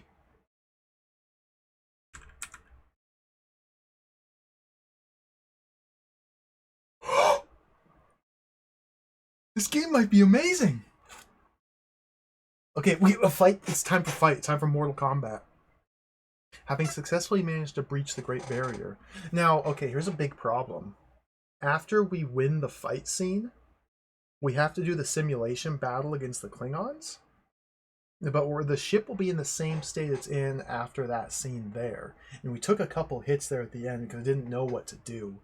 But now that I know, once we broke through the barrier, the mines, you just accelerate full speed in the direction of space north towards the arrow. Having successfully managed to breach the Great Barrier, the Enterprise and the gravitic planar mines are still like trying to track you after you've penetrated through both concentric rings. But you could probably outspeed them now that I know what to do. Okay. Having successfully managed to breach the Great Barrier, the Enterprise begins a slow orbit around the apparently barren planet at the heart of the galaxy. You form a landing party consisting of Mr. Spock, Dr. McCoy, Cybok, and yourself aboard the shuttlecraft Copernicus for the short descent to the surface. Before I advance this text, let's review the manual. I know this is probably killing people, but we just have to, because look at these controls. Okay. Q is to block high left. We have no block high right button. Do we assume that the E button blocks high right? Or do we assume that there is no block high right button? Q is block high left, A is block mid left, D is block mid right, C is to stand, and also W is to stand. So we have 2 buttons to stand. X is to duck. Okay, so our standing and ducking and blocking is on the left hand on the QWEASD-ZXC cluster. And then the numpad, we can kick high with 9, kick mid with 3, punch left with 1, punch right with 2. I wonder if 7, 8, 4, 5, or 6 do anything.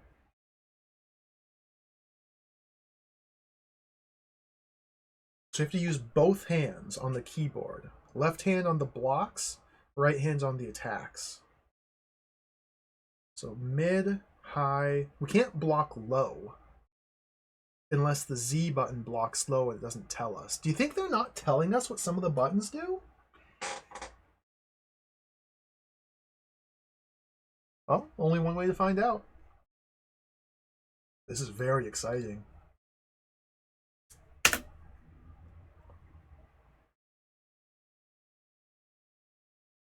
To Cybok's surprise, this is not the mythical land from which all life sprang, but rather the prison of an all-powerful and deranged being who has incredible godlike powers. Cybok, while attempting a mind meld with the being, has bought you time, possibly at the cost of his own life. As he wrestles with the creature, you return to the shuttlecraft to find it damaged beyond repair.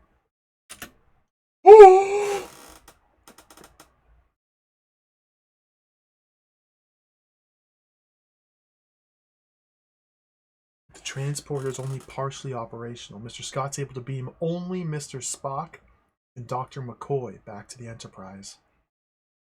You find yourself alone on the planet's surface, unable to return to the Enterprise until the transporter can be repaired. You see the Klingon commander Claw materialize in front of you. Kirk! Finally, it is just the 2 of us, face to face. Only one of us shall leave alive. Painfully aware of the Starfleet orders to avoid conflict at all costs, you realize that you will have to ensure that both of you do in fact leave the surface of this planet alive.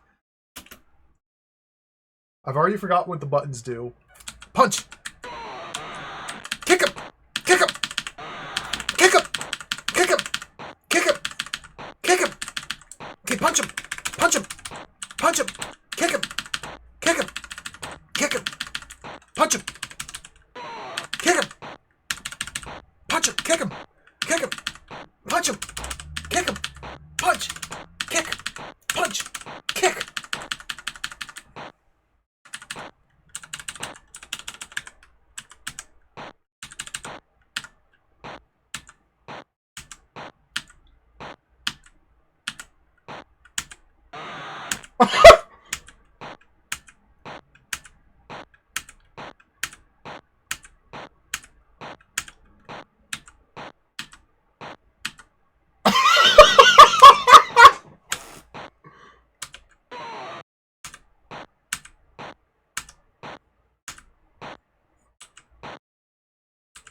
That straight left.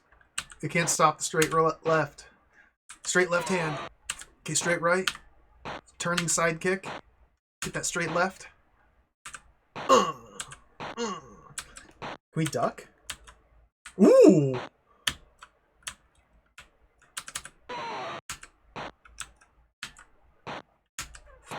I have him in a frame trap. Like, he just can't.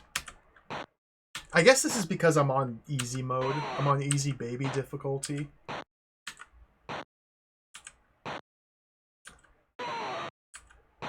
He hasn't even thrown a single punch. Oh, we got him good right in the guts. Oh, the straight right. Hit him!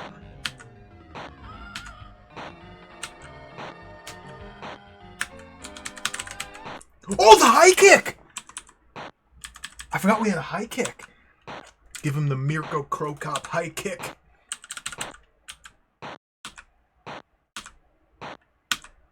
You can't block a high kick that many times. You'll break your arm.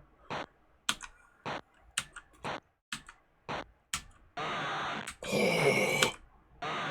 Yes!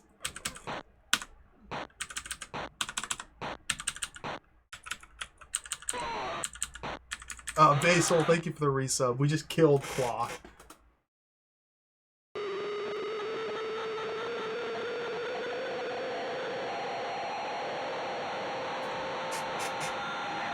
What is this noise? Oh my god!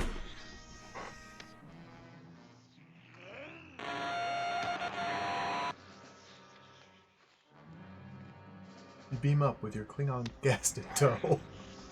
Give orders to leave the Great Barrier.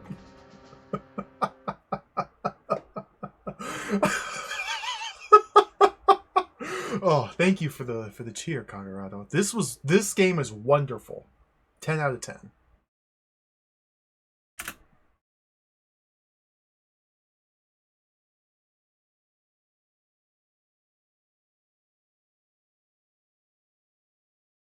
Yeah, we still have one more battle to go. We have the simulation battle still. Game's not over yet.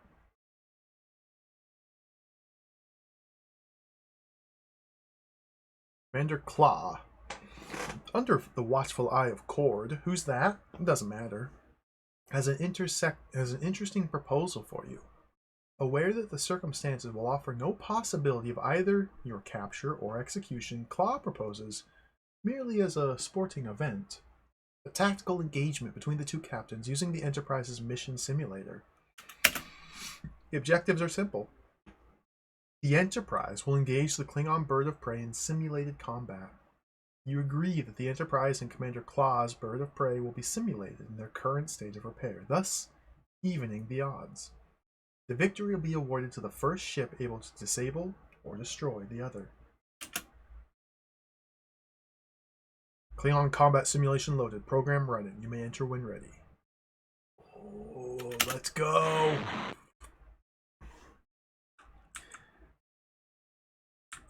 Oh, dear Lord. What am I looking at? How do I... What?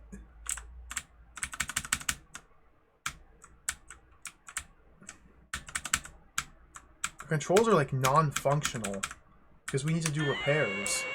Because we took mines. We took minefield damage right after we escaped before we left that last stage. So we need to like repair. Yeah, everything's jacked. Okay, we got the bop distance and the bop alt and our ent alt and the ent distance. And I'm being... Oh, Mr. Ray shields.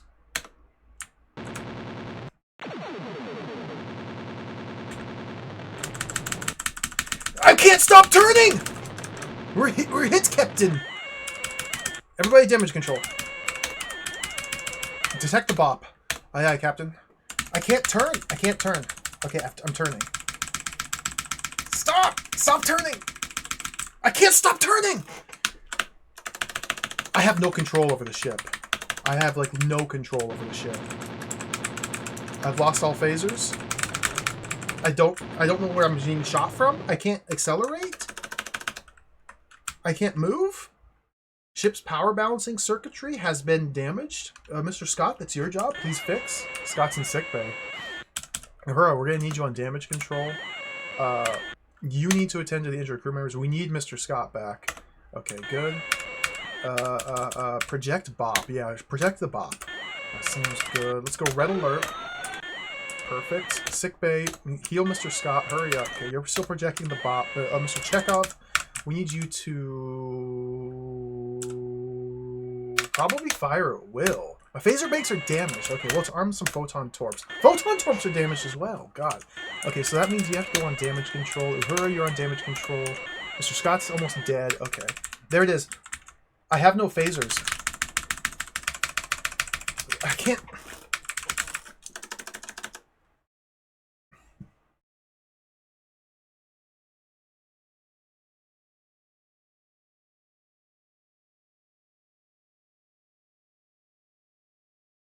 Thanks to the good doctor, I'm good as new captain. Okay. Damage control. Dude, everything's jacked. Mr. Scott, you have your work cut out for you. Captain, the helm's not responding. I know, Sulu. Trust me, I know. Okay, go to damage control, Mr. Sulu. Now, how do I get to the damage control menu myself? Because couldn't I, like, assess the different systems and assign people to repair the different systems? But, okay, F9. F9 to pause. Let's review the controls here. There's a way to, like, there's screens I can't figure out how to get to. Page up, page down. There's the altimeter. Our space altitude's very important. This screen here. How do I get to that screen? F8. Oh, the F8 key, of course. Okay, so we need to go to the F8 menu. So unpause, we go to the F8 menu. Oops, I'm tabbed into the game. Okay, unpause. F8. This is the F8 menu? Oh, hit enter here. And now we can assign people. And now Mr. Scott's alive, so we need one person on that. And I need the other... how do I control the other person? And why isn't everybody else here? Like, I need life... Okay, life support's fine. We need our photon torps and phaser banks back as well. But I don't know how... Okay, shields, that's good. How do I assign people to do stuff? Okay, there's Sulu now. Oh. Okay, photon torp.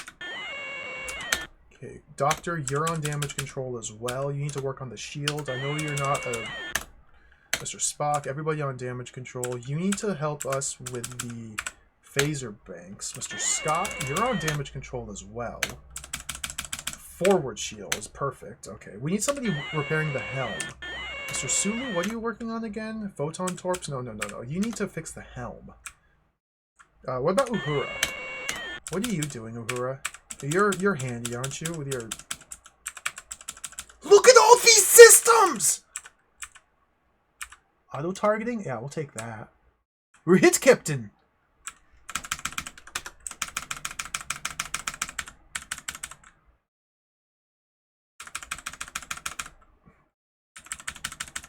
Thank goodness I'm on easy mode.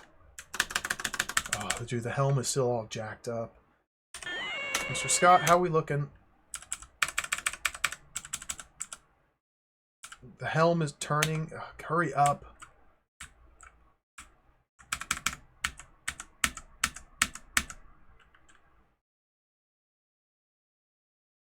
Okay, so I'm kind of just a sitting duck. Can I do anything other than sit here and wait for my systems to be repaired? They're shooting me, but I don't even know where they are. Long-range sensors have been damaged. Captain, you've sustained a direct hit. We're hit, Captain. Direct hit. I can't dodge. I can't move. The game... Couldn't do it. Couldn't do it.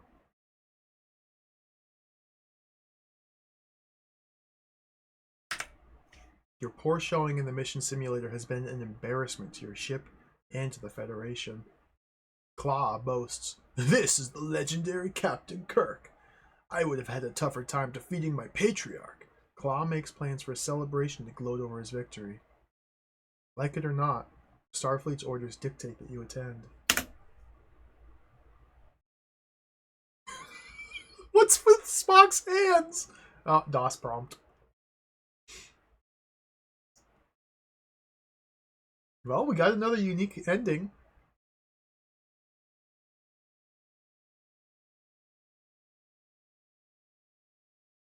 That was really tough. The big problem I had was going into that simulation mission, I was already damaged. And it took me a long time to understand how to even do repairs. We're learning a little bit more with every attempt. So now I understand better how to assign people to repair different systems, how to assess the systems in general. I think we can do it this time. I think we can do it. Let's go again. This game is really cool. I'm going to keep it on cadet difficulty. Like a little baby. Just keep it on the easiest possible difficulty. Because it's so overwhelming, the controls and all the different systems and what we're being asked to do, that I feel like to learn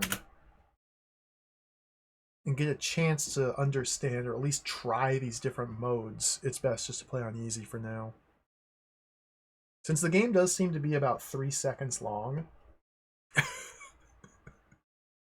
we could always play it again on Captain difficulty or Admiral. Kirk Guheg. Well, that's got to be this one.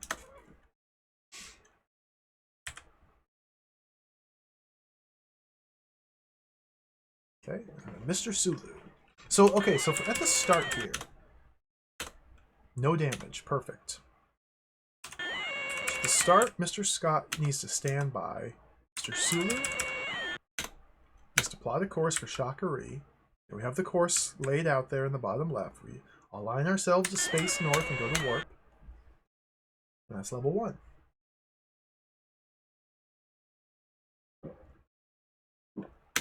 Okay. This part's a little tough, but just take it careful. Have my finger. Okay, press T to arm the torps. Shoot that one. Insert. Up. Trying to stay centralized. Can shoot that one. Up.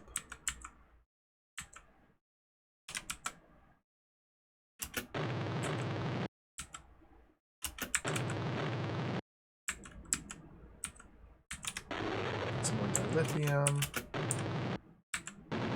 I crashed into the wall. Yeah, that's really bad. It's over. Shift F10. Go again. One mistake, and you lose your view screen, and it's just over. That's so rude. The view screen's like the first system that gets damaged. Kirk, Hessel, Tevna.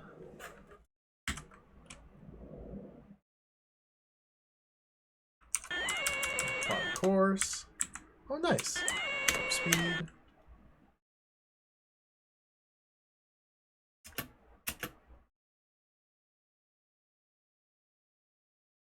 Alright. T to arm the torps. Shoot that one. I probably don't think I needed to shoot that one, in fact. Insert. Down. Insert.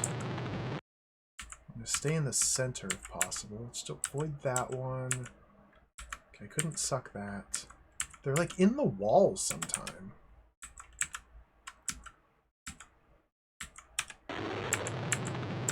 Okay.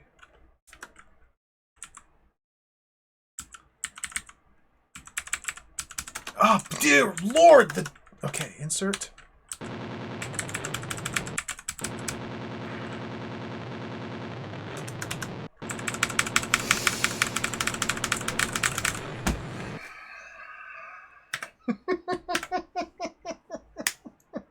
God.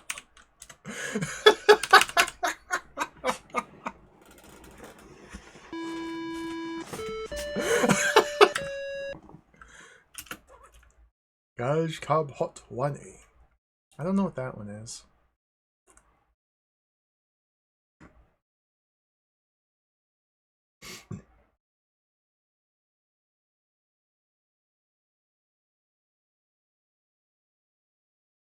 This is the hardest stage by far. I've got a bad feeling about this. A little Star Wars reference for you.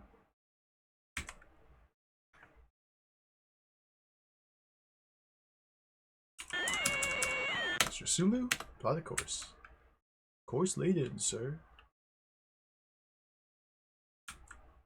Take us out. Full warp. Proceeding at warp factor 7, Captain.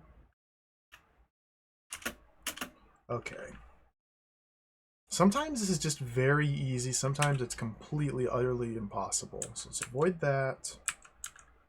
Avoid that. I think it's largely my fault that it's impossible, or rather my poor handling of the insane control scheme. I think we have enough dilithium to not have to worry about... God, the turns! Okay. Okay. Shoot. Shoot.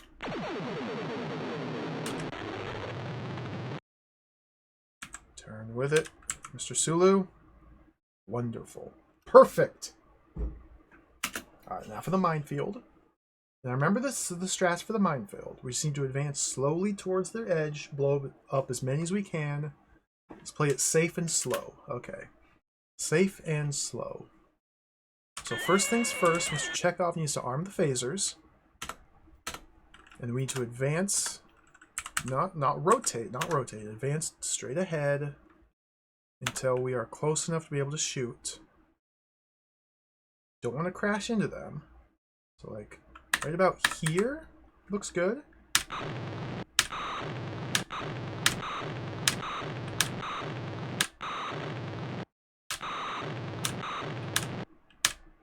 I'm out of phasers. Okay, Mr. Scott, we need to boost power. Mr. Scott, you're doing a terrible job boosting power. Okay, so we're out of phasers.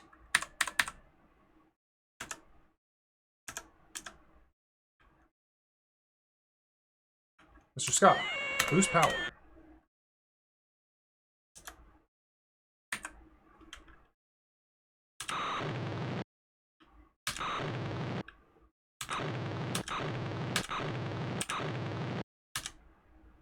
Ultra realistic sound effects here. Okay, I don't have like any of the outer ring blown up yet. We have a huge gap in the inner ring right here. Okay, back up, back up, back up. Perfect. Okay, there's my huge inner ring gap. Let's blow up the outer ring here. My phasers, man, my phasers. I'm mostly just looking at the sensor reading down at the bottom there. Back up a little. They're converging on us, sir. Go, go, go, go, go, go! Yes! Okay, now steer straight for Shakari. Dude, this is pretty sick. Unscathed. Who?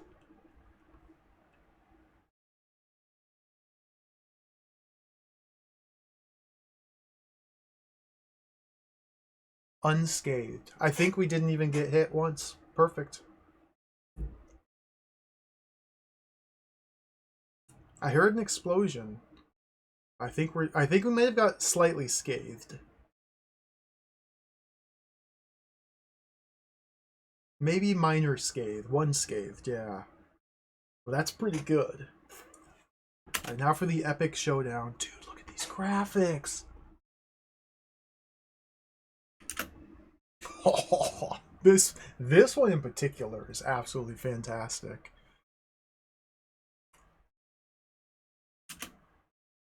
Alright, now for the epic showdown.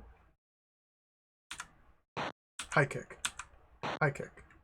High kick. Straight punch. High kick. Straight punch. Low kick.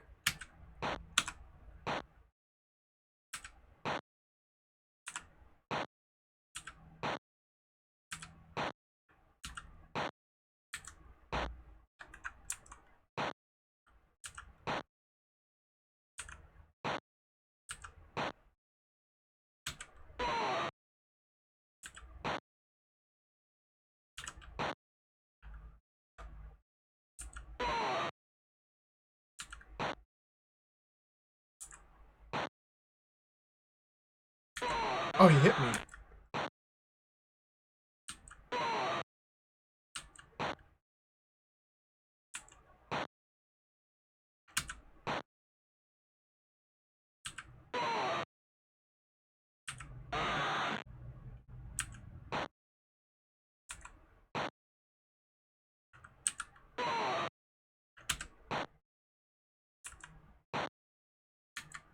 It's like any fighting game where you're fighting against an AI opponent.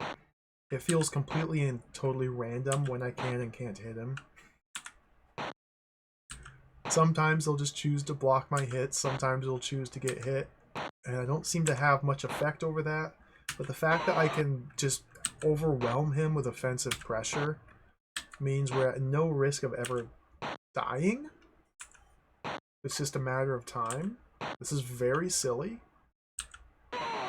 Nice, got him. Like, my attacks have such long startup frames. You can easily block them, but it's AI, so it'll block them if he chooses to, regardless.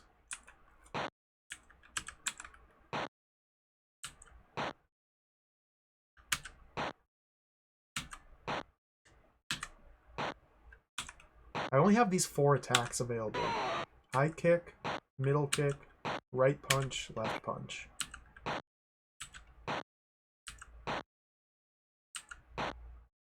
We're in a nice orthodox stance, so our right hand's our power hand. So hit him with that right straight. Just knock him out, Kirk. Throw the jab out. Hit him with a jab. Get the pressure on. When you least expects it, high kick. Oh, he blocked it. So always lead with the jab. High kick. Turning side kick. Guess that jab got through. Where's the double axe handle? Like, why can't I do the classic Captain Kirk double axe hand overhand? Why can't I break my pinkies on him? Okay, we knocked him down. Prepare your ears.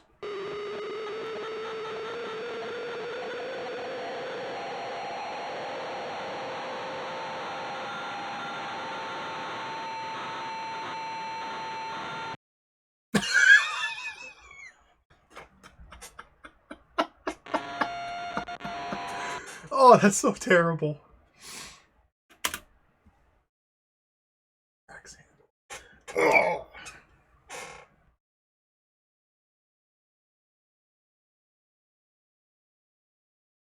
Kirk also does a lot of, like, jumping tackles and jump kicks when he fights. He's a wonderful fighter. He's incredibly technical and skilled.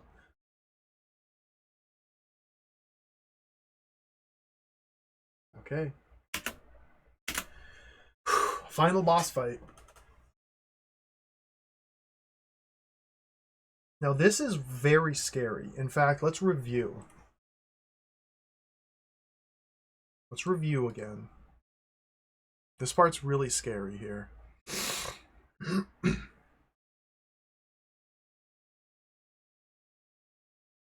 So we have the sensor display down here. I don't know what this means. I don't know what any of this means. Okay, the bop dist. This right here is the bop dist. That is our distance from the current target. Tab cycles through targets if there's more than one. Why would there ever be more than one, ever? The red line in the center of the graph is the starship's position. Red bars that emanate from it indicate the distance to the enemy ship. The purple bars on the graph indicate maximum phaser range, while the entire graph indicates torpedo range. Okay, so we are at the center of the bop dist. The red bar is how far away we are from them. Purple bars is our phaser range, okay? Then we have relative and absolute directional indicators, which are these 2 circles here, obviously.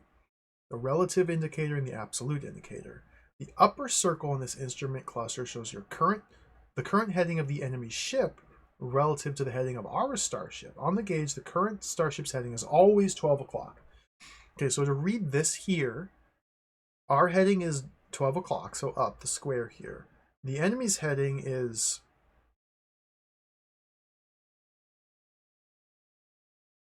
well, I don't know.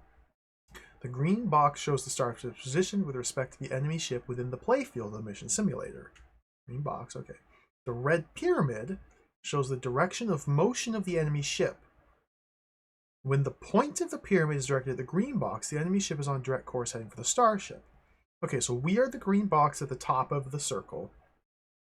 The enemy's heading is the point of the pyramid, and this is relative. This is not absolute, this is relative.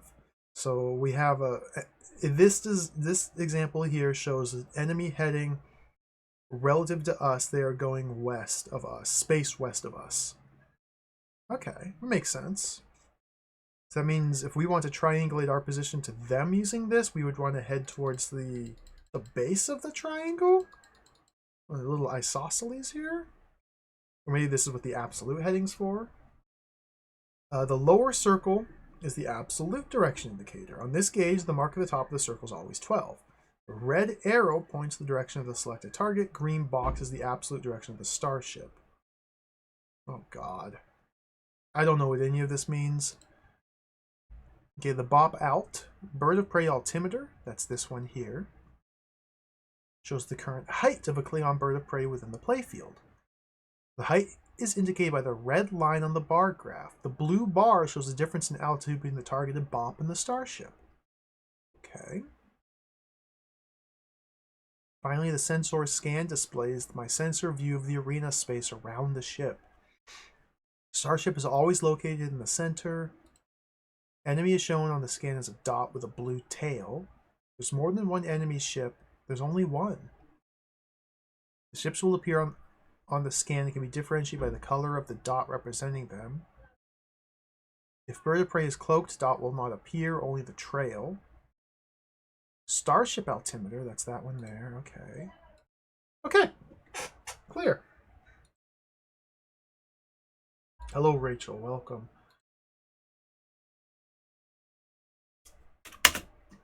This game is incredible. Okay. First things first. Okay, we are unscathed, so that's perfect. Mr. Chekhov, we need to raise our shields. Mr. Spock needs to detect bop. No, we need to go to red alert. Phasers armed and ready, shields up. Okay. We need to detect the bop in case they're cloaked. Bop dist, bopped out. I'm seeing nothing on the readings, so that seemed... Okay. F9, pause. Let's take a moment to understand what the different instruments are telling us at this exact moment in time. This is the relative directional heading. We are the green. The enemy has a course laid for us directly. They are coming directly at us because the base of the triangle is where they are. The tip is their heading, pointing at us. Bop distance. The red bar is the distance between us and the bird of prey. So they are at maximum distance. So our phaser range is the lines here. And the entire thing is our photon torpedo range. So I believe they are too far away for our photon torpedoes to hit them. The bottom circle is the absolute distance. We are the top, or the absolute heading, rather. And they are going southeast relative to... I don't understand that one. And the bop out, I don't understand. The line here, I don't understand. I don't understand. We need to turn around. Like this. I lost him.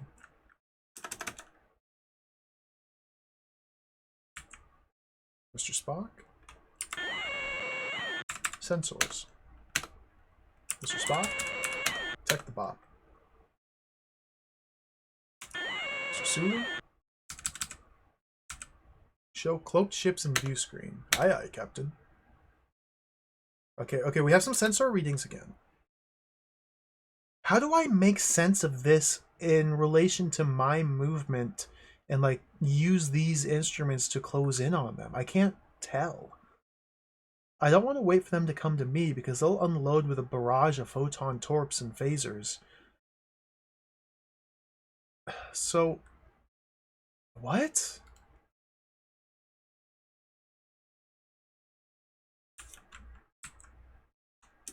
Okay, they're coming right at me. I see that. They've locked on course with me. So if we go like this, there they are. Okay. Get him! Got him! A direct hit, Captain!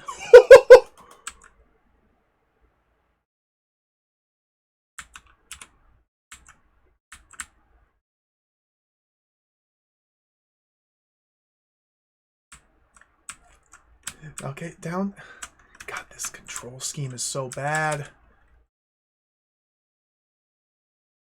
Captain? Captain? Okay, see the tail. See the tail, Captain. How do I... Captain. Captain. Where is he, Captain? I can't... Captain. I lost him, Captain. Okay, our bop dist.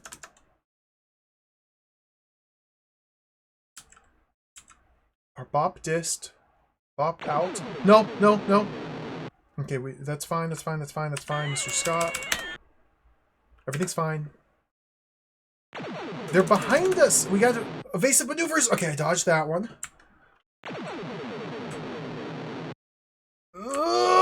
Oh, okay, direct hit. Mr. Scott, Mr. Scott. We need to repair those shields, Mr. Scott. And the comm console, we don't care about that. Okay. Mr. Scott, I need you. F8. Those shields, Mr. Scott. We're spinning. I don't know how to... Who? Okay, there he is. Captain! Captain!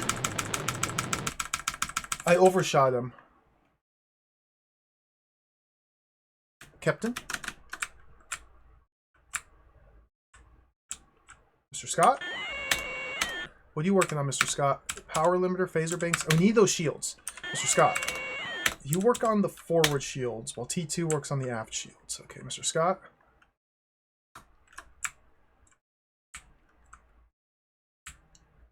How do you hit them? They're just... I can't ever get them in view. Okay, okay, we're turning. Turning. Did I overshoot them? How do I... Am I gonna catch them? Are we like matching our rotational synergy together? Should be straight ahead. Mr. Scott? Captain? I can't... Where is he? Captain? Captain? Where is he? We're like... Mr. Spock. Locate the cloaked ship. I'm already doing the best I can, Captain. Do better. I can't see him.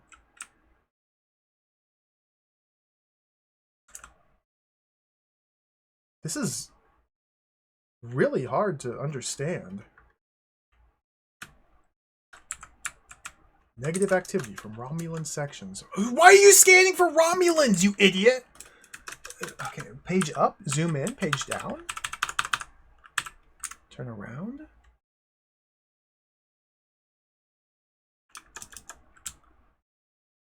I don't get this. Uh-oh. Fire!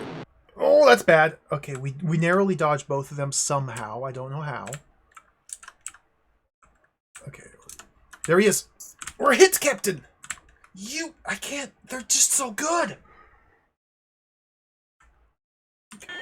Mr. Scott. We need those forward shields, Mr. Scott.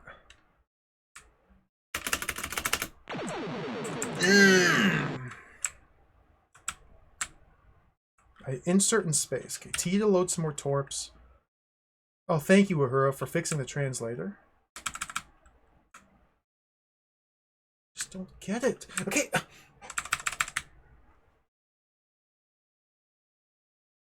Captain! Ah!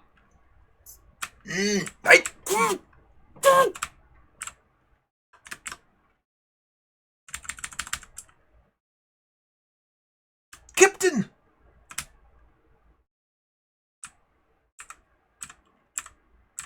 Where are the nuclear vessels? There he is. Captain.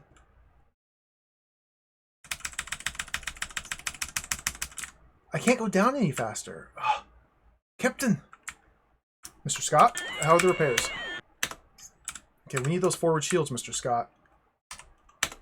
T1, power limit. Okay, aft shields. Good, good, good, good, good. This is stressful. Who? Took a hit. Okay, the shields absorbed that, but I don't think we have much shields left. I don't get this. How do you play this game? What is happening? I can't ever hit him. I feel like one good salvo and he's done for. But like getting that good salvo, I couldn't. I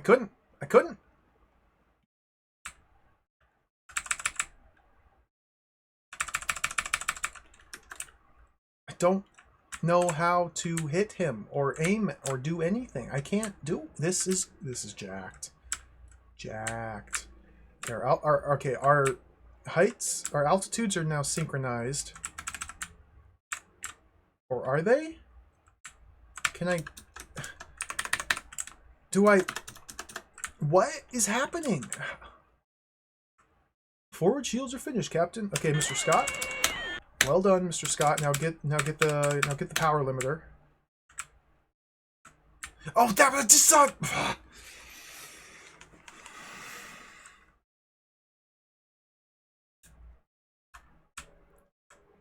We're hit! With what?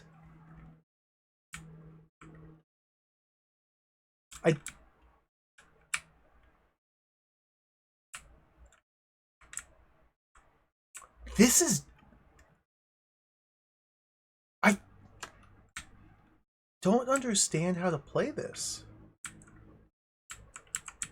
I really don't. Okay, so now he's straight ahead, higher out than we are. Like, he should be on screen right now. But he never showed up.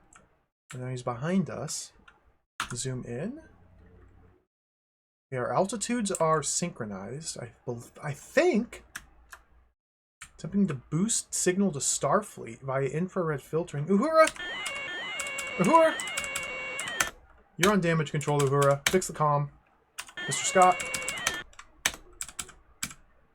You can't do anything. Uhura, fix the comm. I don't want to talk. Success marginal at this point. Thank you, Uhura. Keep it up. Good work. There they are! Oh my god! This is so jacked!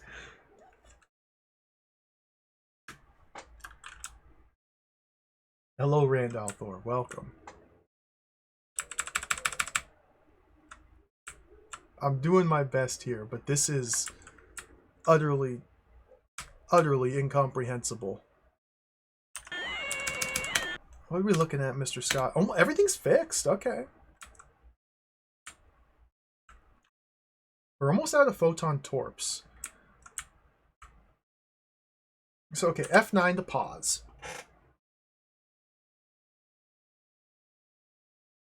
We're almost out of dilithium, so we're about to get a game over.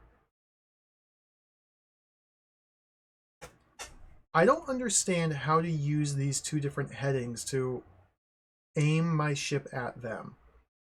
Like the Enterprise altitude and the BOP altitude. I get that these ones, maybe, should be kind of aligned. Like the BOP altitude is up here, so our Enterprise altitude is up here. So our space altitudes are currently on the same space altitude plane.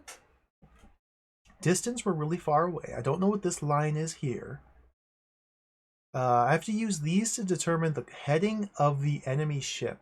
They're coming straight for me from that direction, and we are there, and they're heading that way. But that's not... yeah.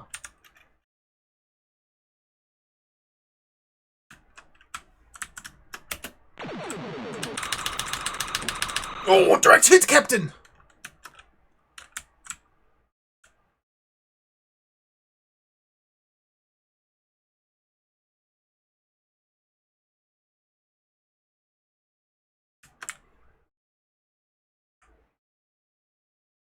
See, it's very difficult when we're in close quarters like this, because they'll just zoom right by.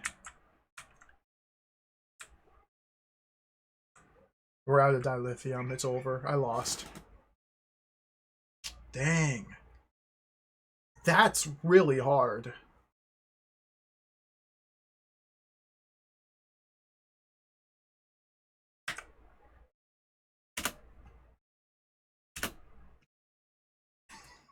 Cthulhu in the background.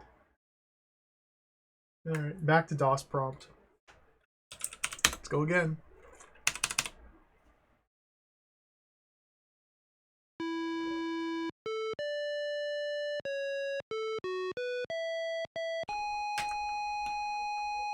Yeah, photon torpedoes don't really hit very well. Unless you're like going directly into them. But they'd probably do mega damage if I was able to hit with them. Phasers might be a bit more reliable. Nabhi Dune Mev. I don't know what this means.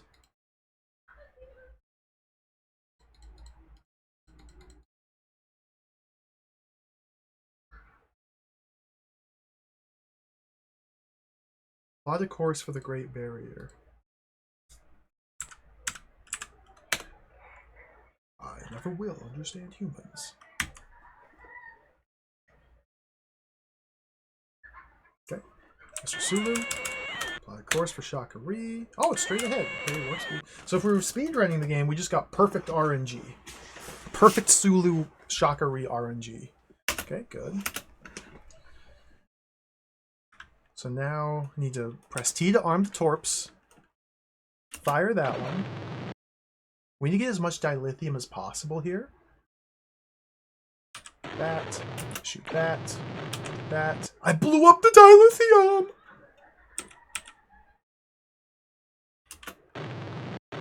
I blew up the dilithium again.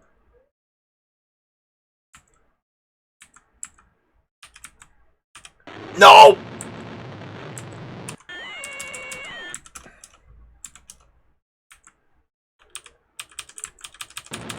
Right. Quit to DOS. Try again. If we take a hit like that in the gravitic wormhole, there's just no chance. You just have to reset. I lost my tractor beam. Mokpa 2. What's this mean?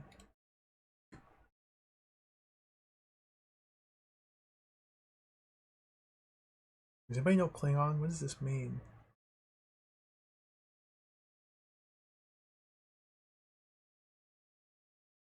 Tracking systems engage.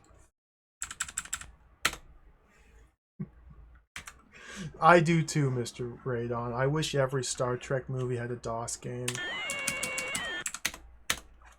I think this game is awesome. Like, I'm really enjoying this. It's completely inscrutable and overcomplicated, but at the same time, it's incredibly cool. Okay. And I'm just in general a big fan of games that are just collections of mini games. I know a lot of people deride them and say they're just not good. Why make 5 bad games instead of making 1 good game? I get the sentiment. I think this is awesome. Dude, this is jacked! I can't! Oh my god! Okay. Give me that! I can't tractor it! My balancing circuitry... We're dead.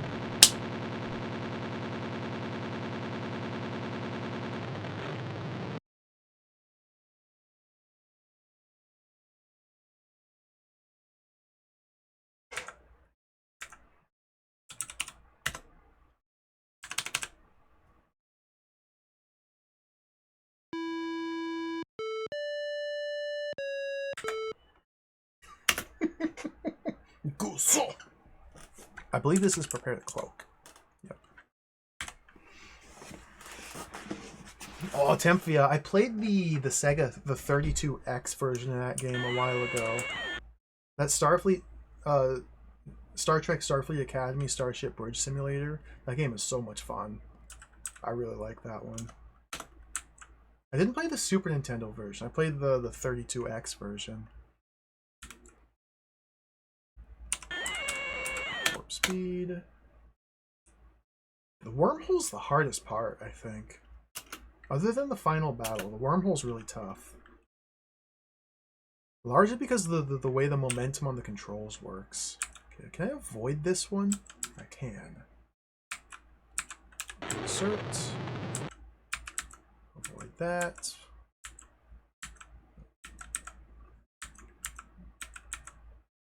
Okay, grab some dilithium. Shoot that one.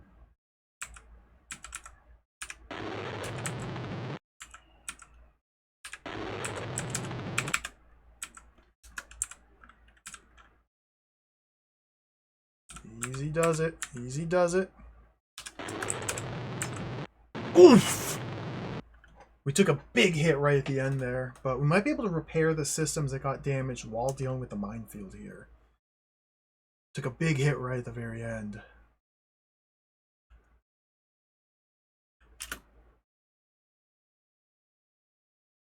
Okay, this part's... I can't see anything! View screen! Mr. Scott, get that view screen! Okay, we can just play on the sensors.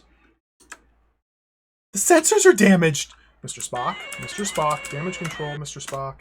Get those sensors up.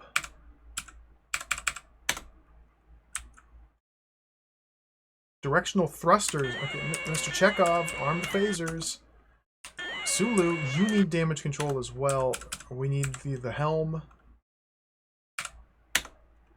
I can't see anything.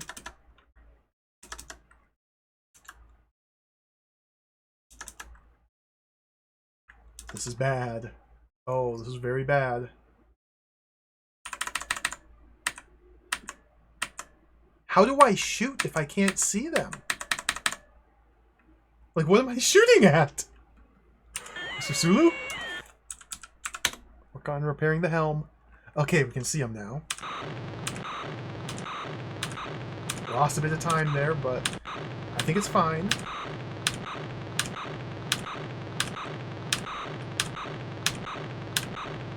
Oh, this is juicy. Okay, Mr. Scott. Mr. Scott, we need you on the transporter. Gonna fix all systems. Okay, back up. The helm controls are still really bad. Mr. Sulu, could you hurry up, please? With the repairs? The helm controls are really bad, Mr. Sulu. Mr. Scott, take over for Mr. Sulu. We need that helm. We need the helm fixed. Okay, Mr. Scott, do the other one now. We need the helm. Okay, Sulu's working on it. Mr. Sulu, you switch to the transporter. Mr. Scott, you fix the helm. Okay.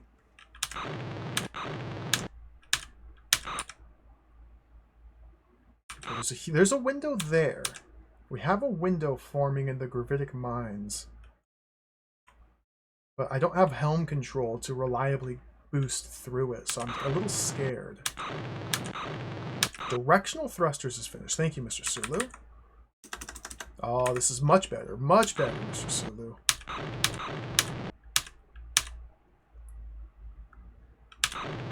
Mines are closing. I don't have my long-range sensor, so I don't know which direction to travel in to reach Shakari. Mr. Spock, how are we doing on the repairs? You're not.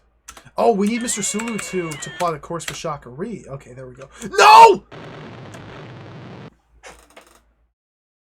It took too long.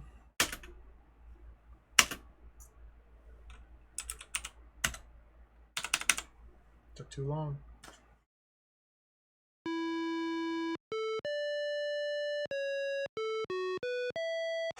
Try again. That's supposed to be the easy one. Hoof chip chet vi dus. Don't know what this one is.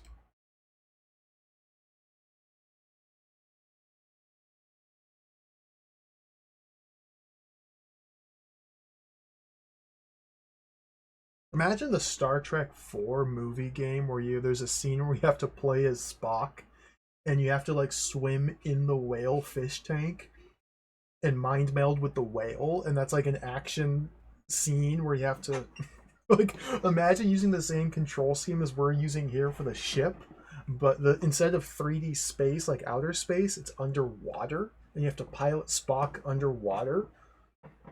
and target the whale and mind melt the whale. God, that'd be so cool. What am I looking for again?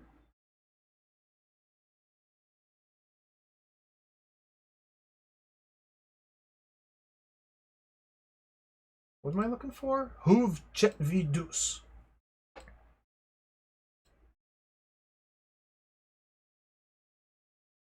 Clear photon torpedo tubes. Hand-to-hand fight with punks on the bus. Oh. There's so much potential, yeah.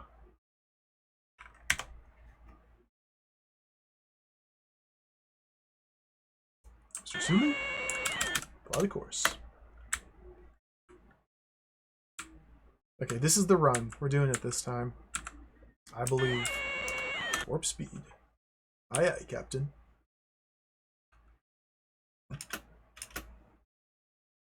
This is the run.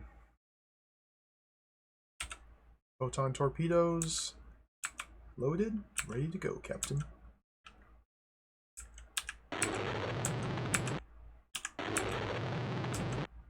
Fire. Captain, you cannot take much more of this. Blowing up some dilithium, which is unfortunate. We can snag that. Oh, okay, the last hit caused damage to the photon torpedo tubes. Okay, that's not good. So now we have to dodge. And that one's a... Oh, I dodged that somehow? Okay.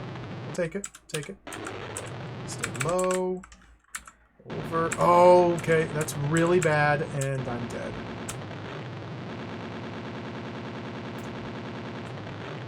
Well, we made it.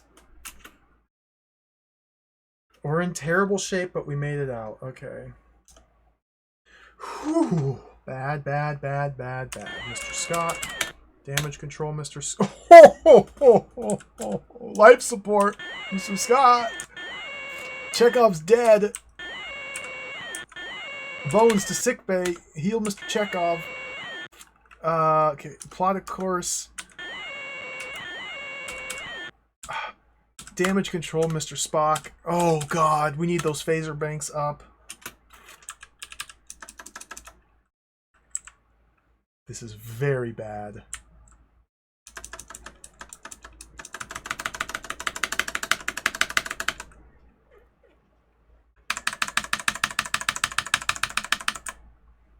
I don't have phasers. I don't have phasers!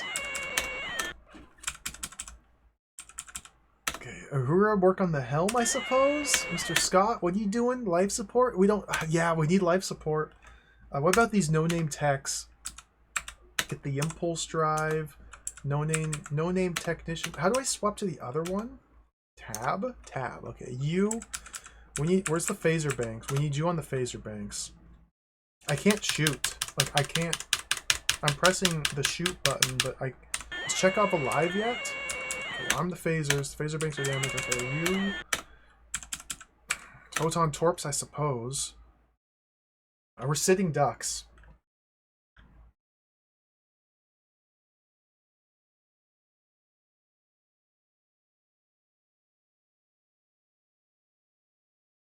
I literally can't do anything without my phasers. How are they not done yet?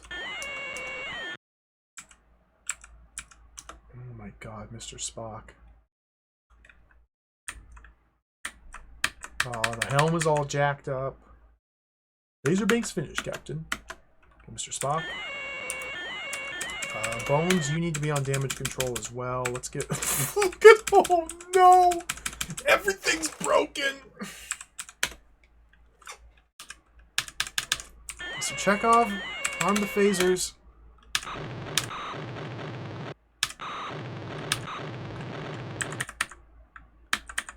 Oh my, we damaged the main reactor. We drew too much power. Oh no, with the phasers. Okay, charge! You just gotta get out of here. I can't even move!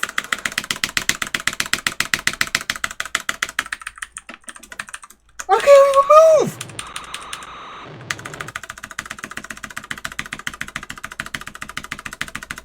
Just kill me now.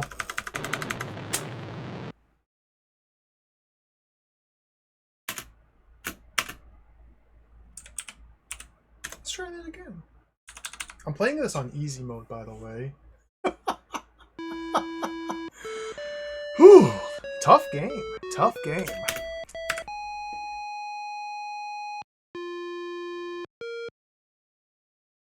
So essentially...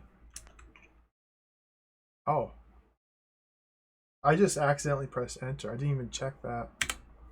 Maybe this is a cracked version. Essentially what I'm learning is if any one of your systems gets damaged, it's just game over. Yeah, it's probably quicker just to reset the entire game and try and do it better instead of repair everything. Unless it's like very minor repairs necessary to like non-critical systems, you really should just reset, I think. And getting through the wormhole here is the hardest part by far. Okay, arm the torps. This wouldn't be so hard if the controls were a little better, but they're not, so it's really hard. Controls are like atrocious.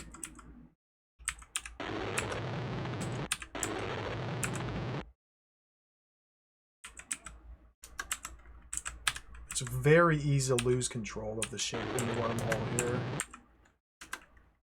Fire. We got some good dilithium. I wanted that one, but I couldn't quite get to it in time. Oh, that hit caused damage to our forward shields, and that one's got me. Port shields. Okay, only shields got damaged there, so we might be okay.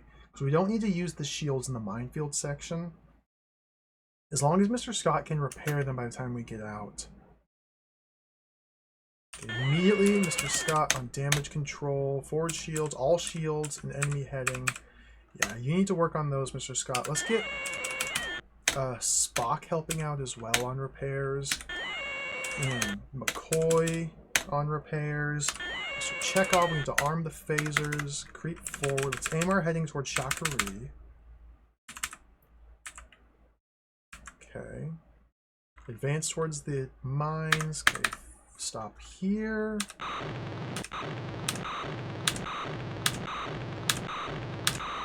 This is really good. Don't want to drain the phaser banks too quickly, so let them recharge for a moment. That was terrible. Okay, we've lost them all. Boost power to the phasers. Now go back to repairs, Mr. Scott. We need those shields ready.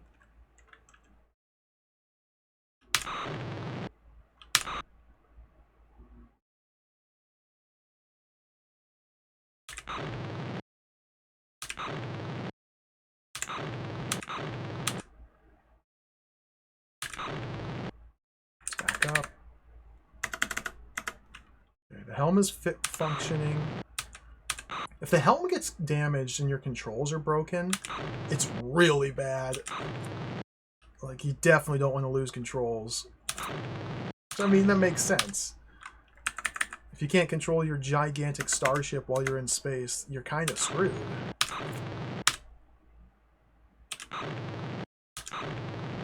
Okay, we need to get a window because it's going to be closing very soon.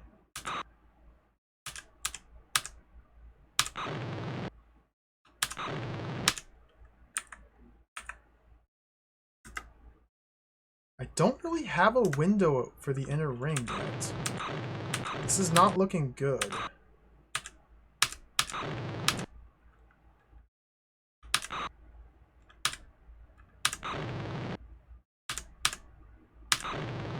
We're just gonna have to punch it. Just gonna have to punch it! Yes! Okay, we got scathed. Moderate scathature.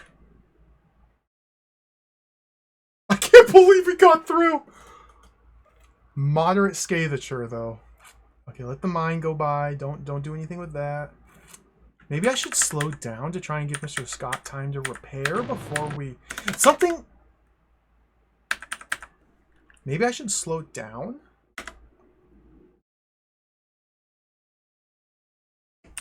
How are the repairs, Mr. Scott? Yeah, we're not looking too bad here. Uhura? Good job, Uhura. What are you working on, Spock? Shields? Yeah, I'm going to try and give Mr. Scott and the team as much time as possible to effect all repairs. Okay, there's a mine tracking us. Okay, that's all we had.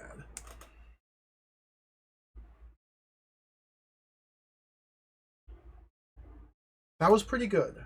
I'm happy with that. Our shields are damaged. Our shields are slightly compromised. But all things considered, that was pretty good.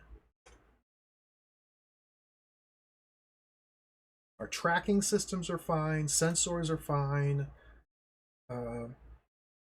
Helm is fine. Phasers are fine. Weapons are fine. It's just the shields. All right, here we go. Now we have to watch all these.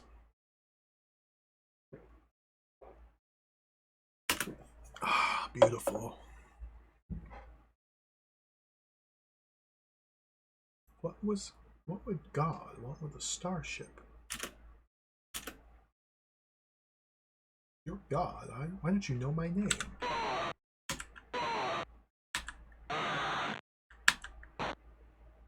Let's go, Kirk. Now, is it just me, or is this just EGA color palette here?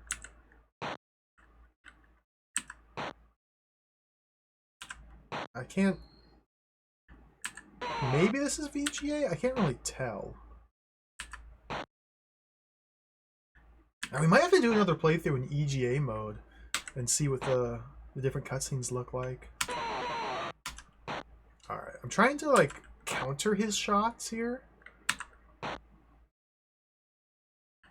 Nice. It's just fighting against an AI. It's just up to chance, I think. I think just overwhelming offense is the play. Overwhelming offense with a variety of attacks. Just throw hands. Throw hands, Captain. The head kick. Sometimes he blocks them all, though. So I think I should wait for him to stop getting in the block posture.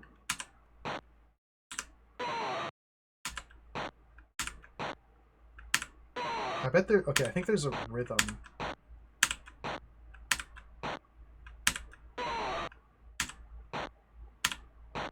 There's a rhythm.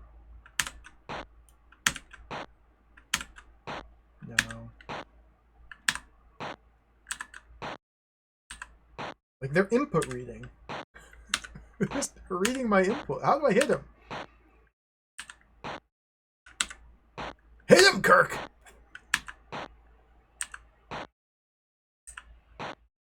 Jay, this game owns. This game is ultimate. This is so much fun.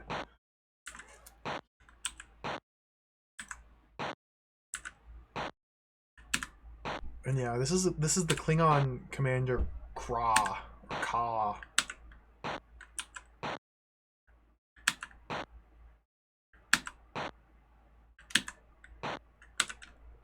I sure wish I could hit him.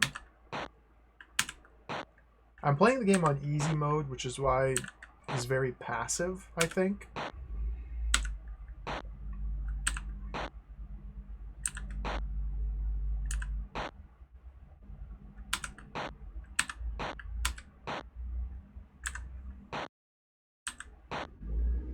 Can I hit him? There we go.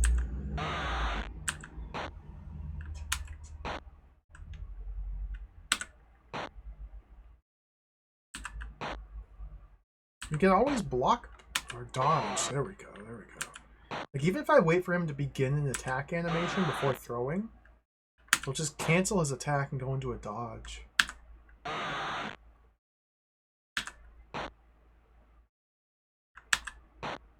Couple more hits. Head kick. Oh, the head kick!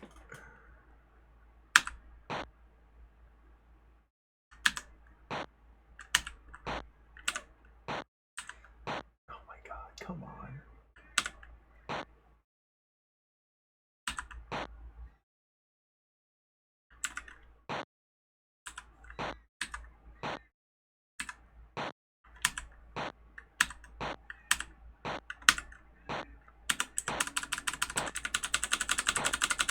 Wait, I can cancel my attacks too.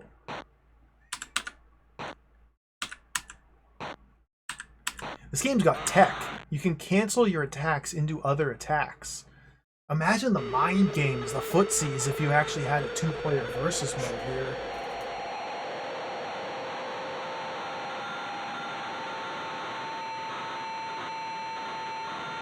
Sorry, don't mind that. Transporter's got some problems.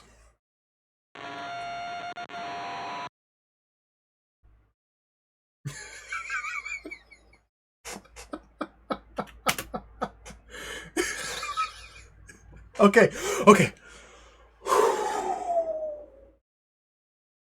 The real game begins now. Well, after the cutscene here. We don't get to see Shakari get blown up with photon torpedoes, sadly.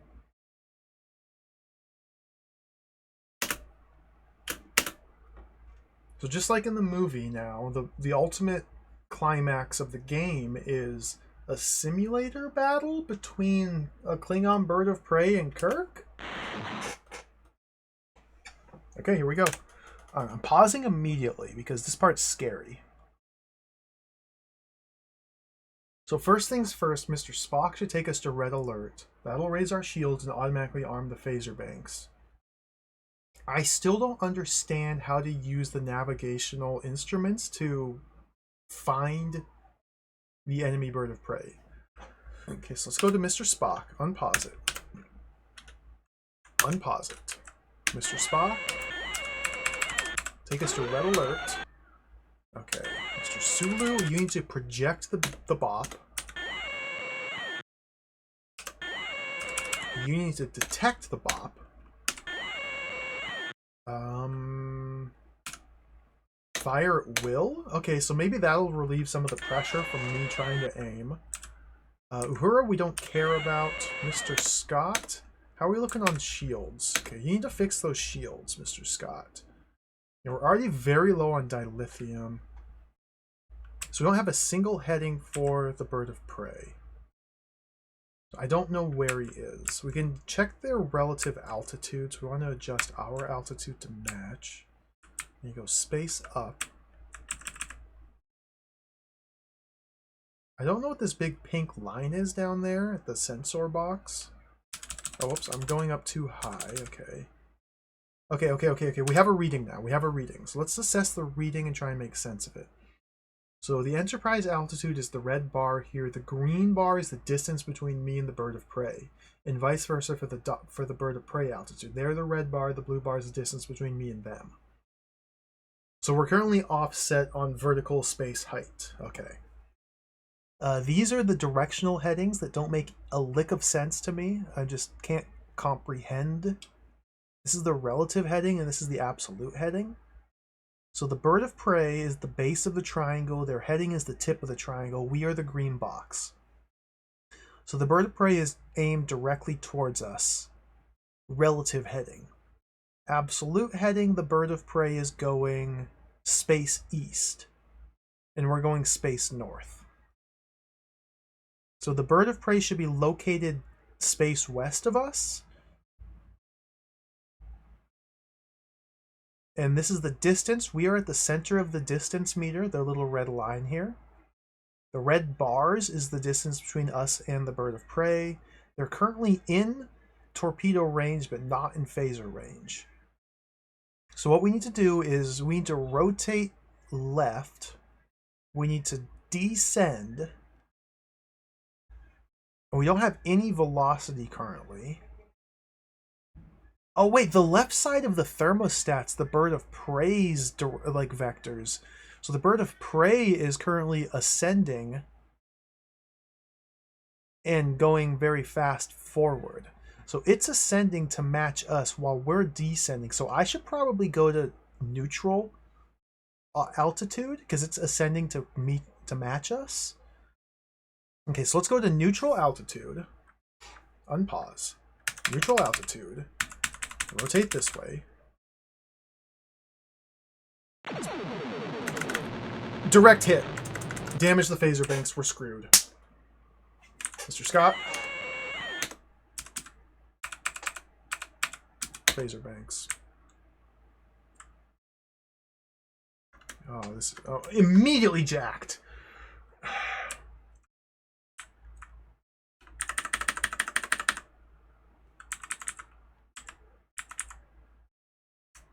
So I want to go this way?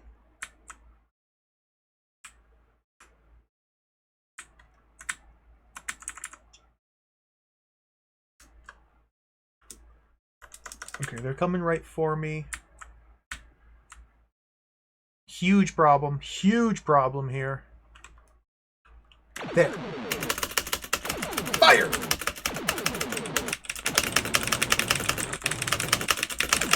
What is that?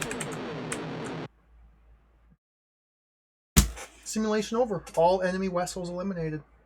Easy game. It's that easy. You just blow them up and you win.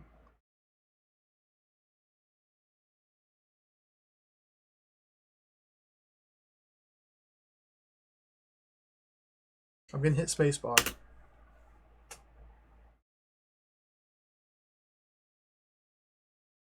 Nothing happened. Is it gonna kick me to DOS? Enter? Congratulations. You've successfully defeated your Klingon opponents in simulated combat. Your skill and guile have won you the respect of your Klingon adversaries. A celebration is held to help further the interests of improving Federation-Klingon relations. It's the same as the game over screen! Starfleet Command, USS Enterprise NCC 1701-A, Captain James T. Kirk commanding. Congratulations on the job well done. You and your entire crew will receive a commendation for your efforts in this matter. Due to your actions, we are almost assured a viable peace treaty with the Klingon Empire. The people of the Federation owe you a debt of gratitude.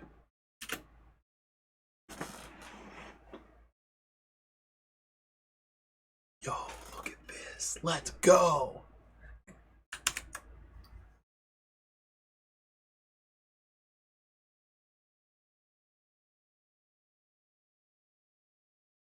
$100% worth it. Look at this. This is awesome.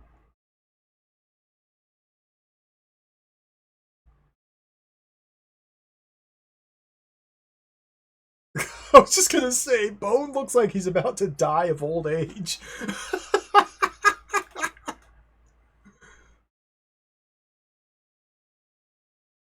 Poor Bones. Where's the liquor cabinet, Jim? I'm too old for this.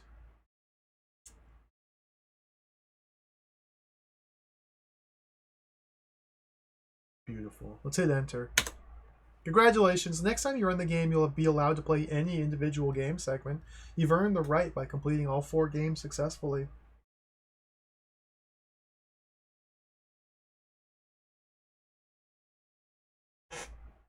We did it. We've earned the right. That was really fun. I think this game's really fun. That was super cool. So you know what we're going to do now? We're going to reset the timer and we're going to play again. Let's play again. VGA. Let's go straight to Admiral difficulty. Select the game to play. Normal. Hard mode.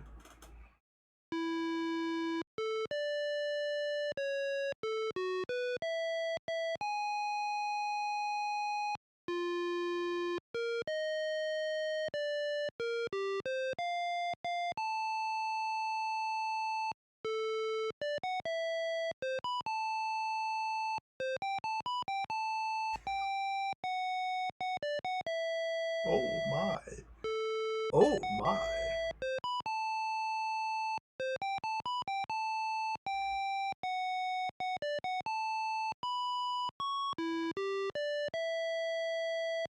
Will Wheaton, special thanks.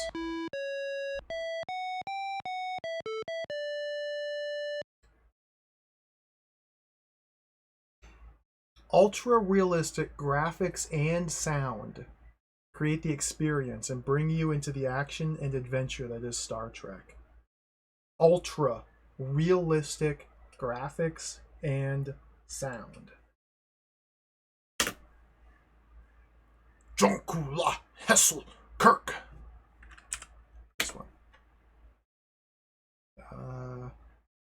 We'll review the mission briefing. The graphics are incredible. I agree. The graphics, especially, are definitely the highlight here.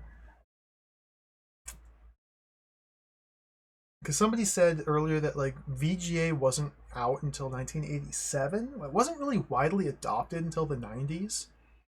And so for a game from 1989 to have this level of graphical fidelity is actually like really impressive for a DOS game. Sound, well, I mean, sound cards weren't really a thing until about this time. I know King's Quest IV is kind of my frame of reference for sound cards. Adlib was in 1987, I see. I know King's Quest IV, I want to say it was like 1987, 88? And that was like a game that supported fancy new sound cards, top of the line stuff. You think this would have at least Adlib support or something, but... Oh, they got that VGA support. Pretty much only Sierra and Origin were using VGA, yeah. Like Wing Commander games. I like this screen a lot.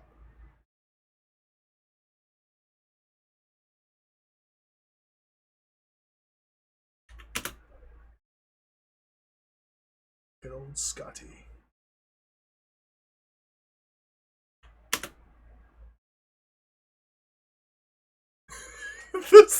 this guy, dude. He's just happy to be here.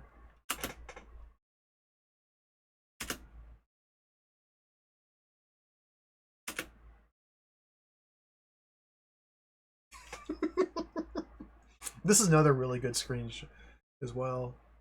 This one's got the animation on it. Like, I wonder, it almost looks like the background is digitized. Like, these people back here especially look like they're digitized, but these are like hand-drawn or hand-pixeled. I guess they probably went over the digitized image to like clean it up a little? I don't know. The wall's not green, yeah, it looks a lot nicer in VGA.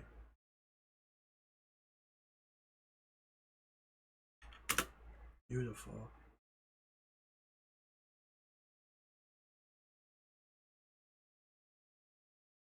There's another good one.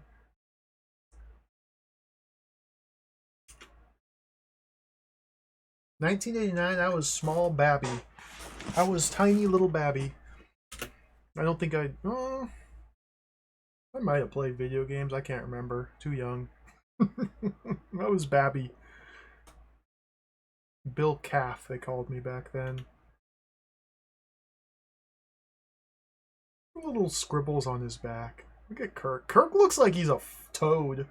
Like, is that his neck? He's got like that toad bulge neck.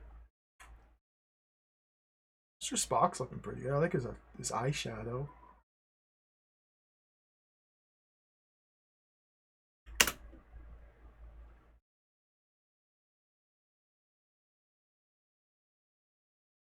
This is another really good picture. Man, all these are really good.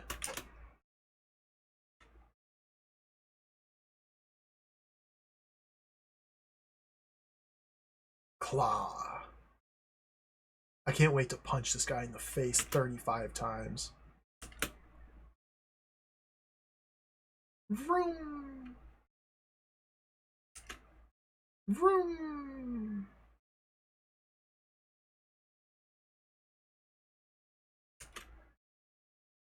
Alright, let's see how this goes on the Admiral difficulty. I don't think it's going to go very well. Mr. Sulu, apply the course for Shakari. Get our heading so that we're facing space north. Okay, Mr. Sulu, take us out, warp speed.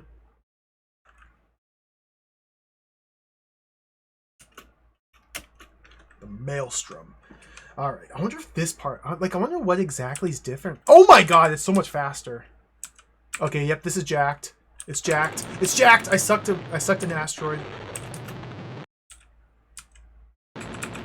Oh dear lord. There's so many of them! They just won't stop coming! That's a really sharp turn!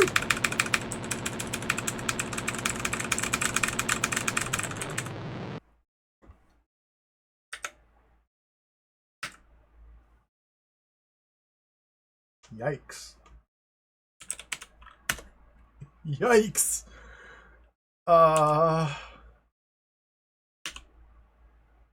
Let's go straight to hand-to-hand combat. Klingon no jig. I don't know what this means. A Klingon never surrenders.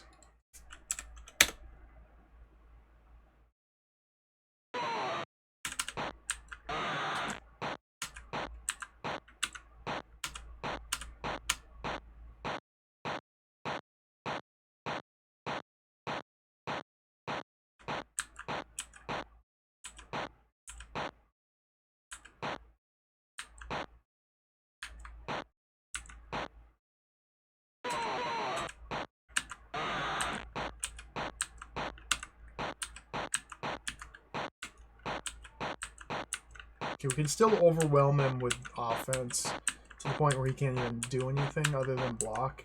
And then we'll just slowly, occasionally sneak in punches. Okay, so the fighting isn't balanced very well for the different difficulties. Definitely seems more aggressive here. But there's very minor differences here.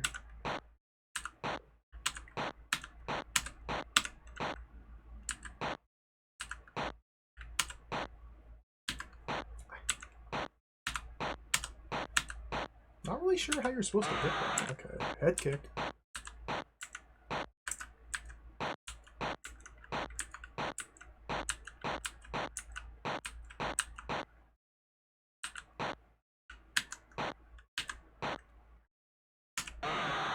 He got the knee!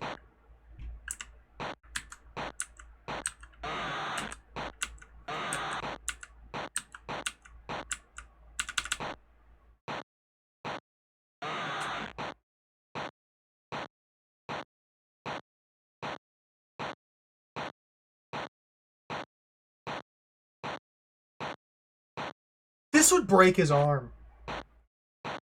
You can't block this many head kicks. Your arm would crumble. It would shatter his bones.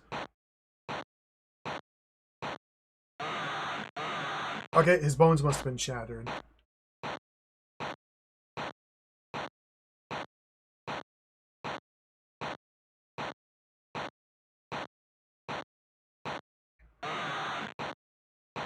Wow.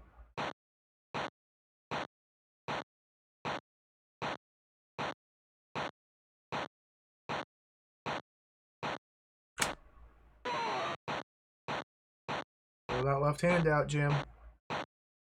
Your chin tucked. Left straight, left straight, left straight. Jab, jab, jab, jab, jab, jab, jab. Okay, this...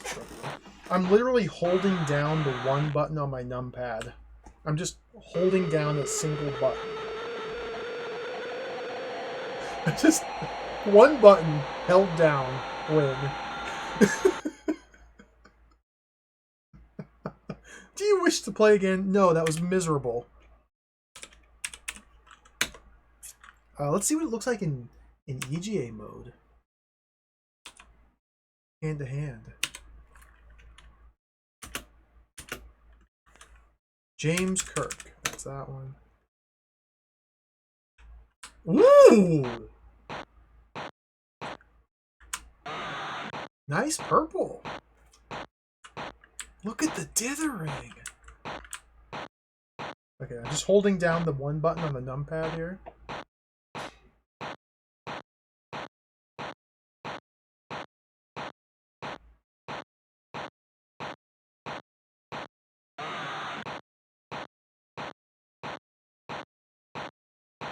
Boring. There's one last thing I want to see here. One last thing I want to see here.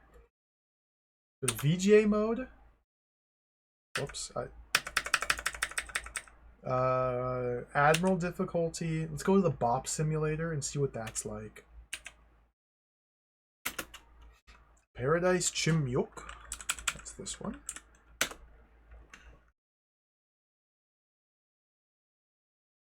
You may enter when ready. Okay, immediately we need to project the bop. We want you to detect the bop. What's scan Klingon? No Klingon vessels. Okay, detect the bop. Chekhov, you need to... No, Mr. Spock, just go to red alert and then detect the bop.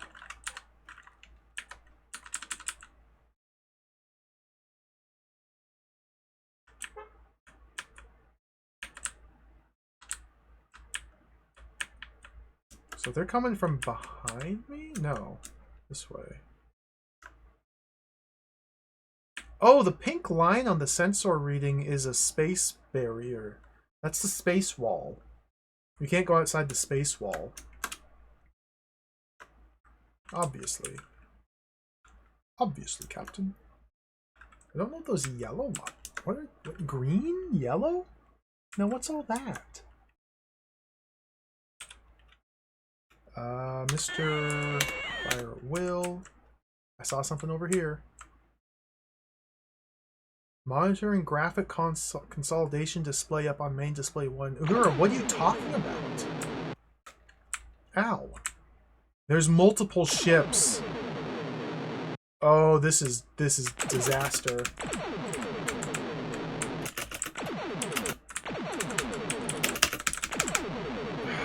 Klingon Bop.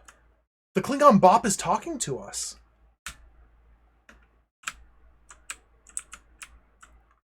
There's like 4 of them. Yellow Bop. So we need to press tab to cycle through the targets. T to load the torpedoes. Insert to fire. Arrow keys to move. Enter to full stop. Plus minus to advance retreat. Up, down. T, spacebar. Insert. Page up, page down to zoom in. Tab to cycle. Insert to fire. F1. F6, Mr. Scott. Damage control? No damage. Okay. Mr. Scott. There's the billion! How do I... Okay, tab, tab, tab, tab, tab, tab, tab. Tab is not cycling between different targets.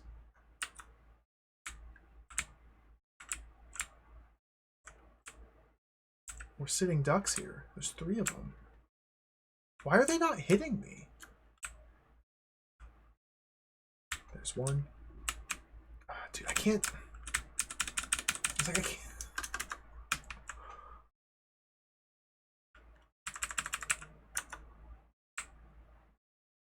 This is a huge problem. Oh, excuse me. Hit that one.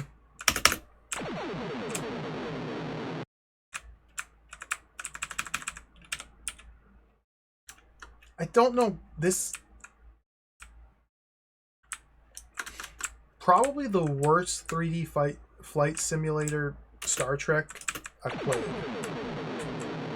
Like, this is so hard to control and do anything. I hit him like 1,000 times. I think.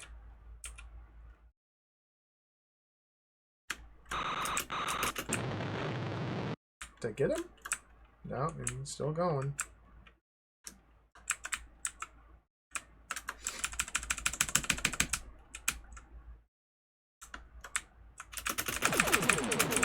Out of photon torpedoes. Okay, there's 1 down. We killed 1. There's another.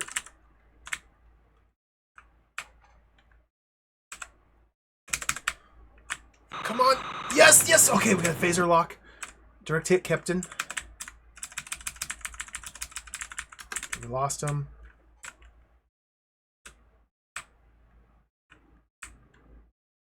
Captain.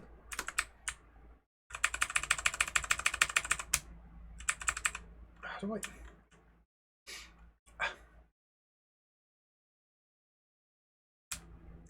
Captain?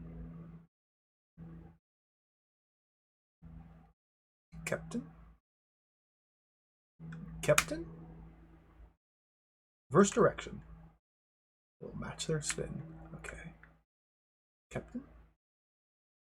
Negative activity from Romulan sections of the neutral zone. Why are you scanning for Romulan Uhura? Captain?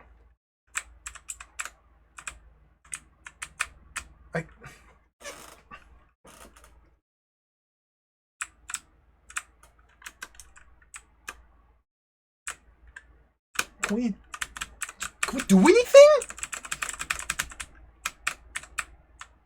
Where is he? There. Oh, God!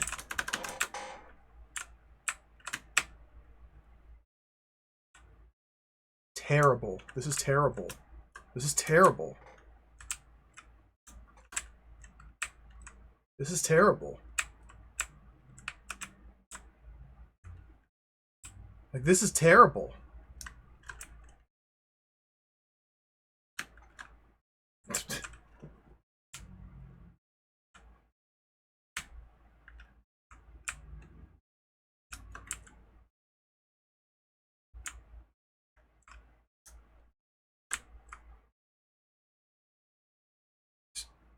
They haven't even fired a single missile at me. There we go. Oh my God, Mr. Scott! I just drained my phaser banks!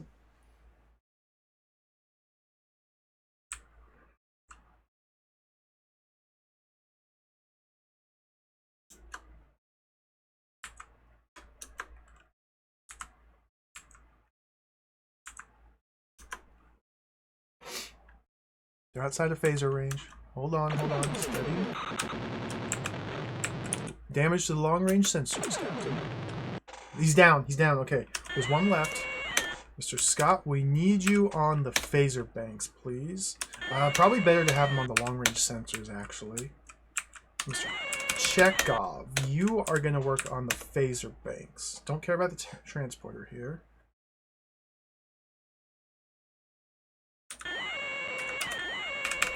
Alert. I can still win this. 25th anniversary for the thing is, Smebble, is I've already played that game. I didn't play it on stream, but I have played it before. And I know I prefer to try and play games I've never played before when I stream them. I would like to replay 25th Anniversary because it's a great game. I think it's a really good game. Even like the spaceship fighting scenes, I remember like the last one's impossibly difficult, but it's still interesting and fun. Maybe we'll replay it, but it's not high on my priority list. Judgment Right.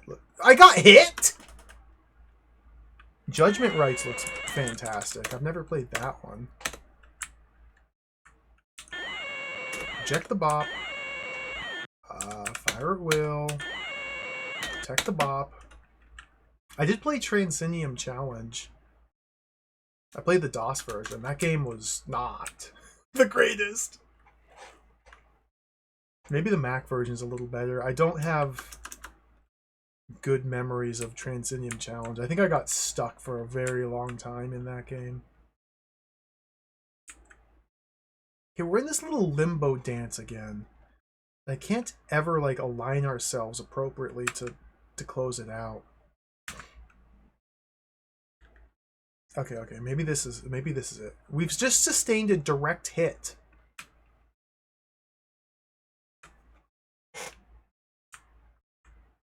They're attacking me, but I can't even see or hear or do excuse me, do anything with any of this. Like, how are they hitting me? Where?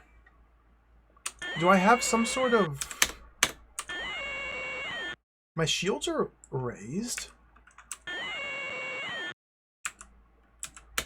Is it the sensors? Sensors.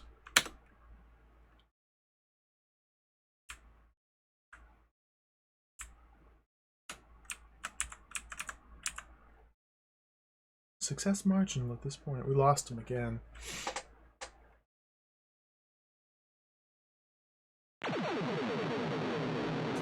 Okay, I think it was the sensors. Because now I can see them actually killing me. We're hit, Captain. We lost the main view screen. We're blind. Captain. Repairs on starboard shields have been completed. Okay, good job, Uhura. Mr. Scott. Everything is jacked. Everything's jacked. Give me the view screen. Forget the life support, Mr. Scott. It's irrelevant. Power balancing circuitry's been damaged. That's not good. Power balancing circuitry's been damaged. That's not good. You're repeating yourself, Mr. Scott. Have you fixed the view screen yet?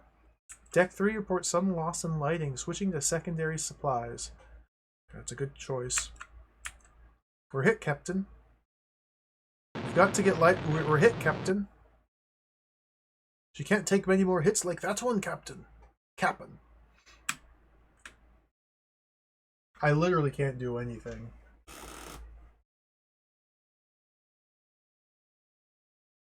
Graphic data on Pleiadian quadrants 5 and 7 unable to come up on screen Alpha Delta 7 due to processing overload. You don't say, Uhura. Why are you... What? What? What? Good job, Mr. Scott.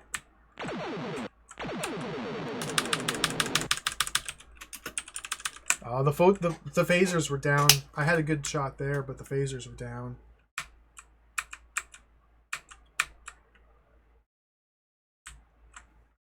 Mr. Scott.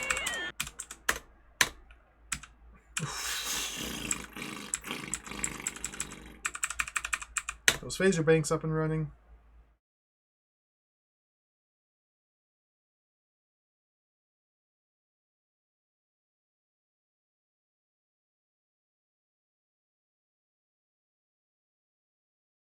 We're just drifting aimlessly. I have no way of attacking.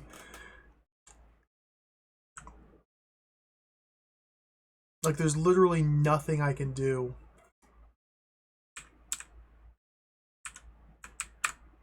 Oh, come on! Oh my god. It's over. Why won't they just shoot me? Like, why do they have to play with their food like this? Can't they just shoot me and blow me up? Here, I'll do them a favor. We're gonna lower the shields. Shields are down, Captain. I instantly died! Oh, life support failure. Okay.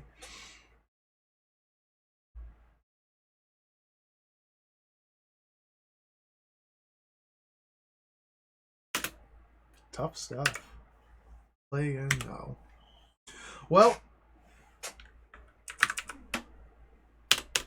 what a fun game. Star Trek V, The Final Frontier.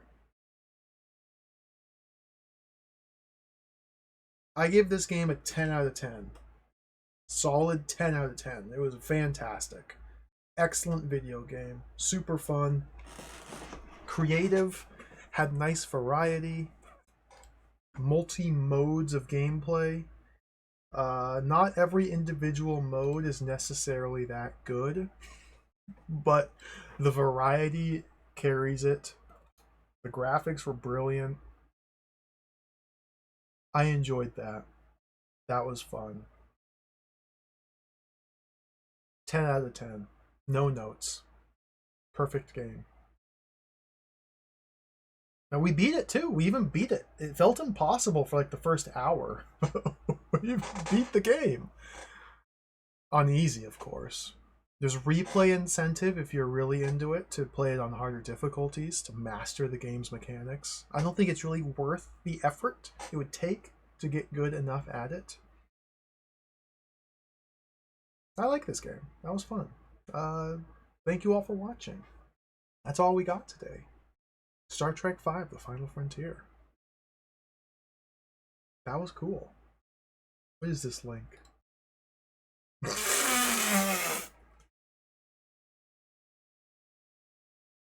Beautiful. Beautiful. Beautiful. Thank you all for watching. It's a short game, Helical. It's a really short game. but I liked it quite a lot. Another Star Trek game in the books. That's it for today's stream. I'm going to stream again on Thursday. Next stream will be on Thursday.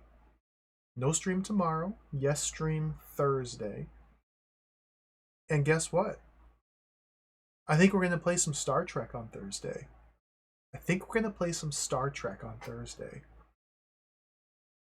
This game was the last of the 3 games I initially picked out for Star Trek Week. Of course, now we're in the second week of Star Trek Week.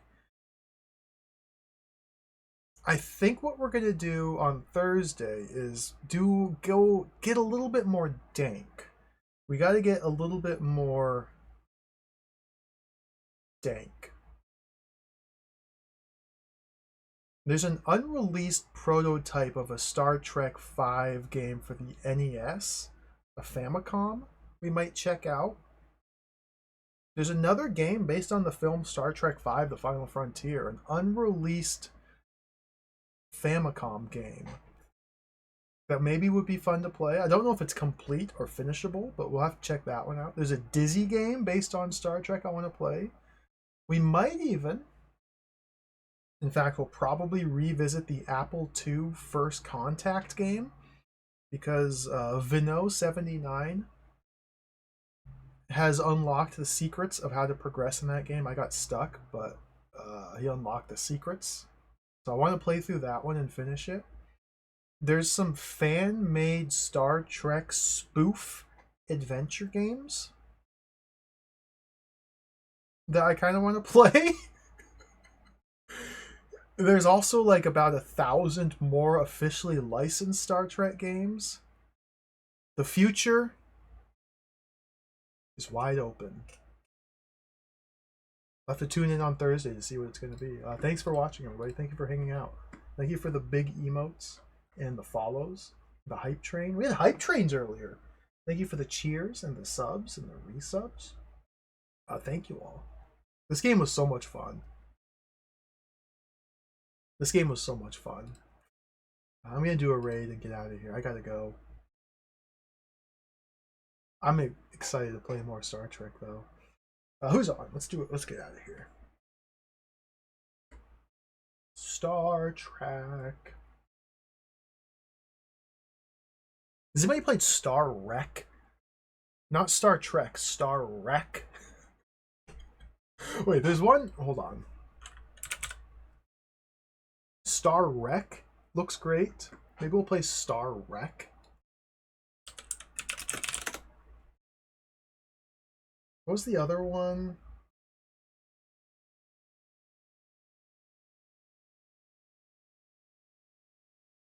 There's one other I found here.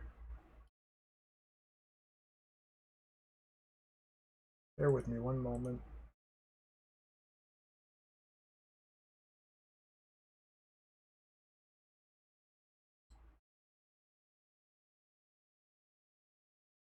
I'm trying to find it again.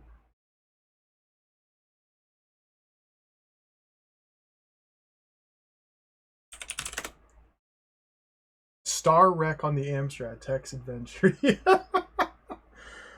Bar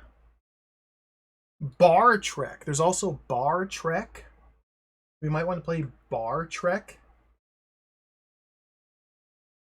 There's also Space Trek we could play. We might get into some dank obscurities like that. We'll see. Bar Trek could be fun. Star Wreck could be fun. Anyway. Let's do a raid. We're gonna raid Dot Level. Dot Level is doing Star Wars for the Famicom. I know it's not Star Trek, but it's Star Wars. This game's impossible. It's impossible. I played it myself. It was impossible. Let's raid Dot. Take care. Thank you for watching. We'll be back soon enough. Farewell. Adios. See you. Bye-bye. Bye-bye.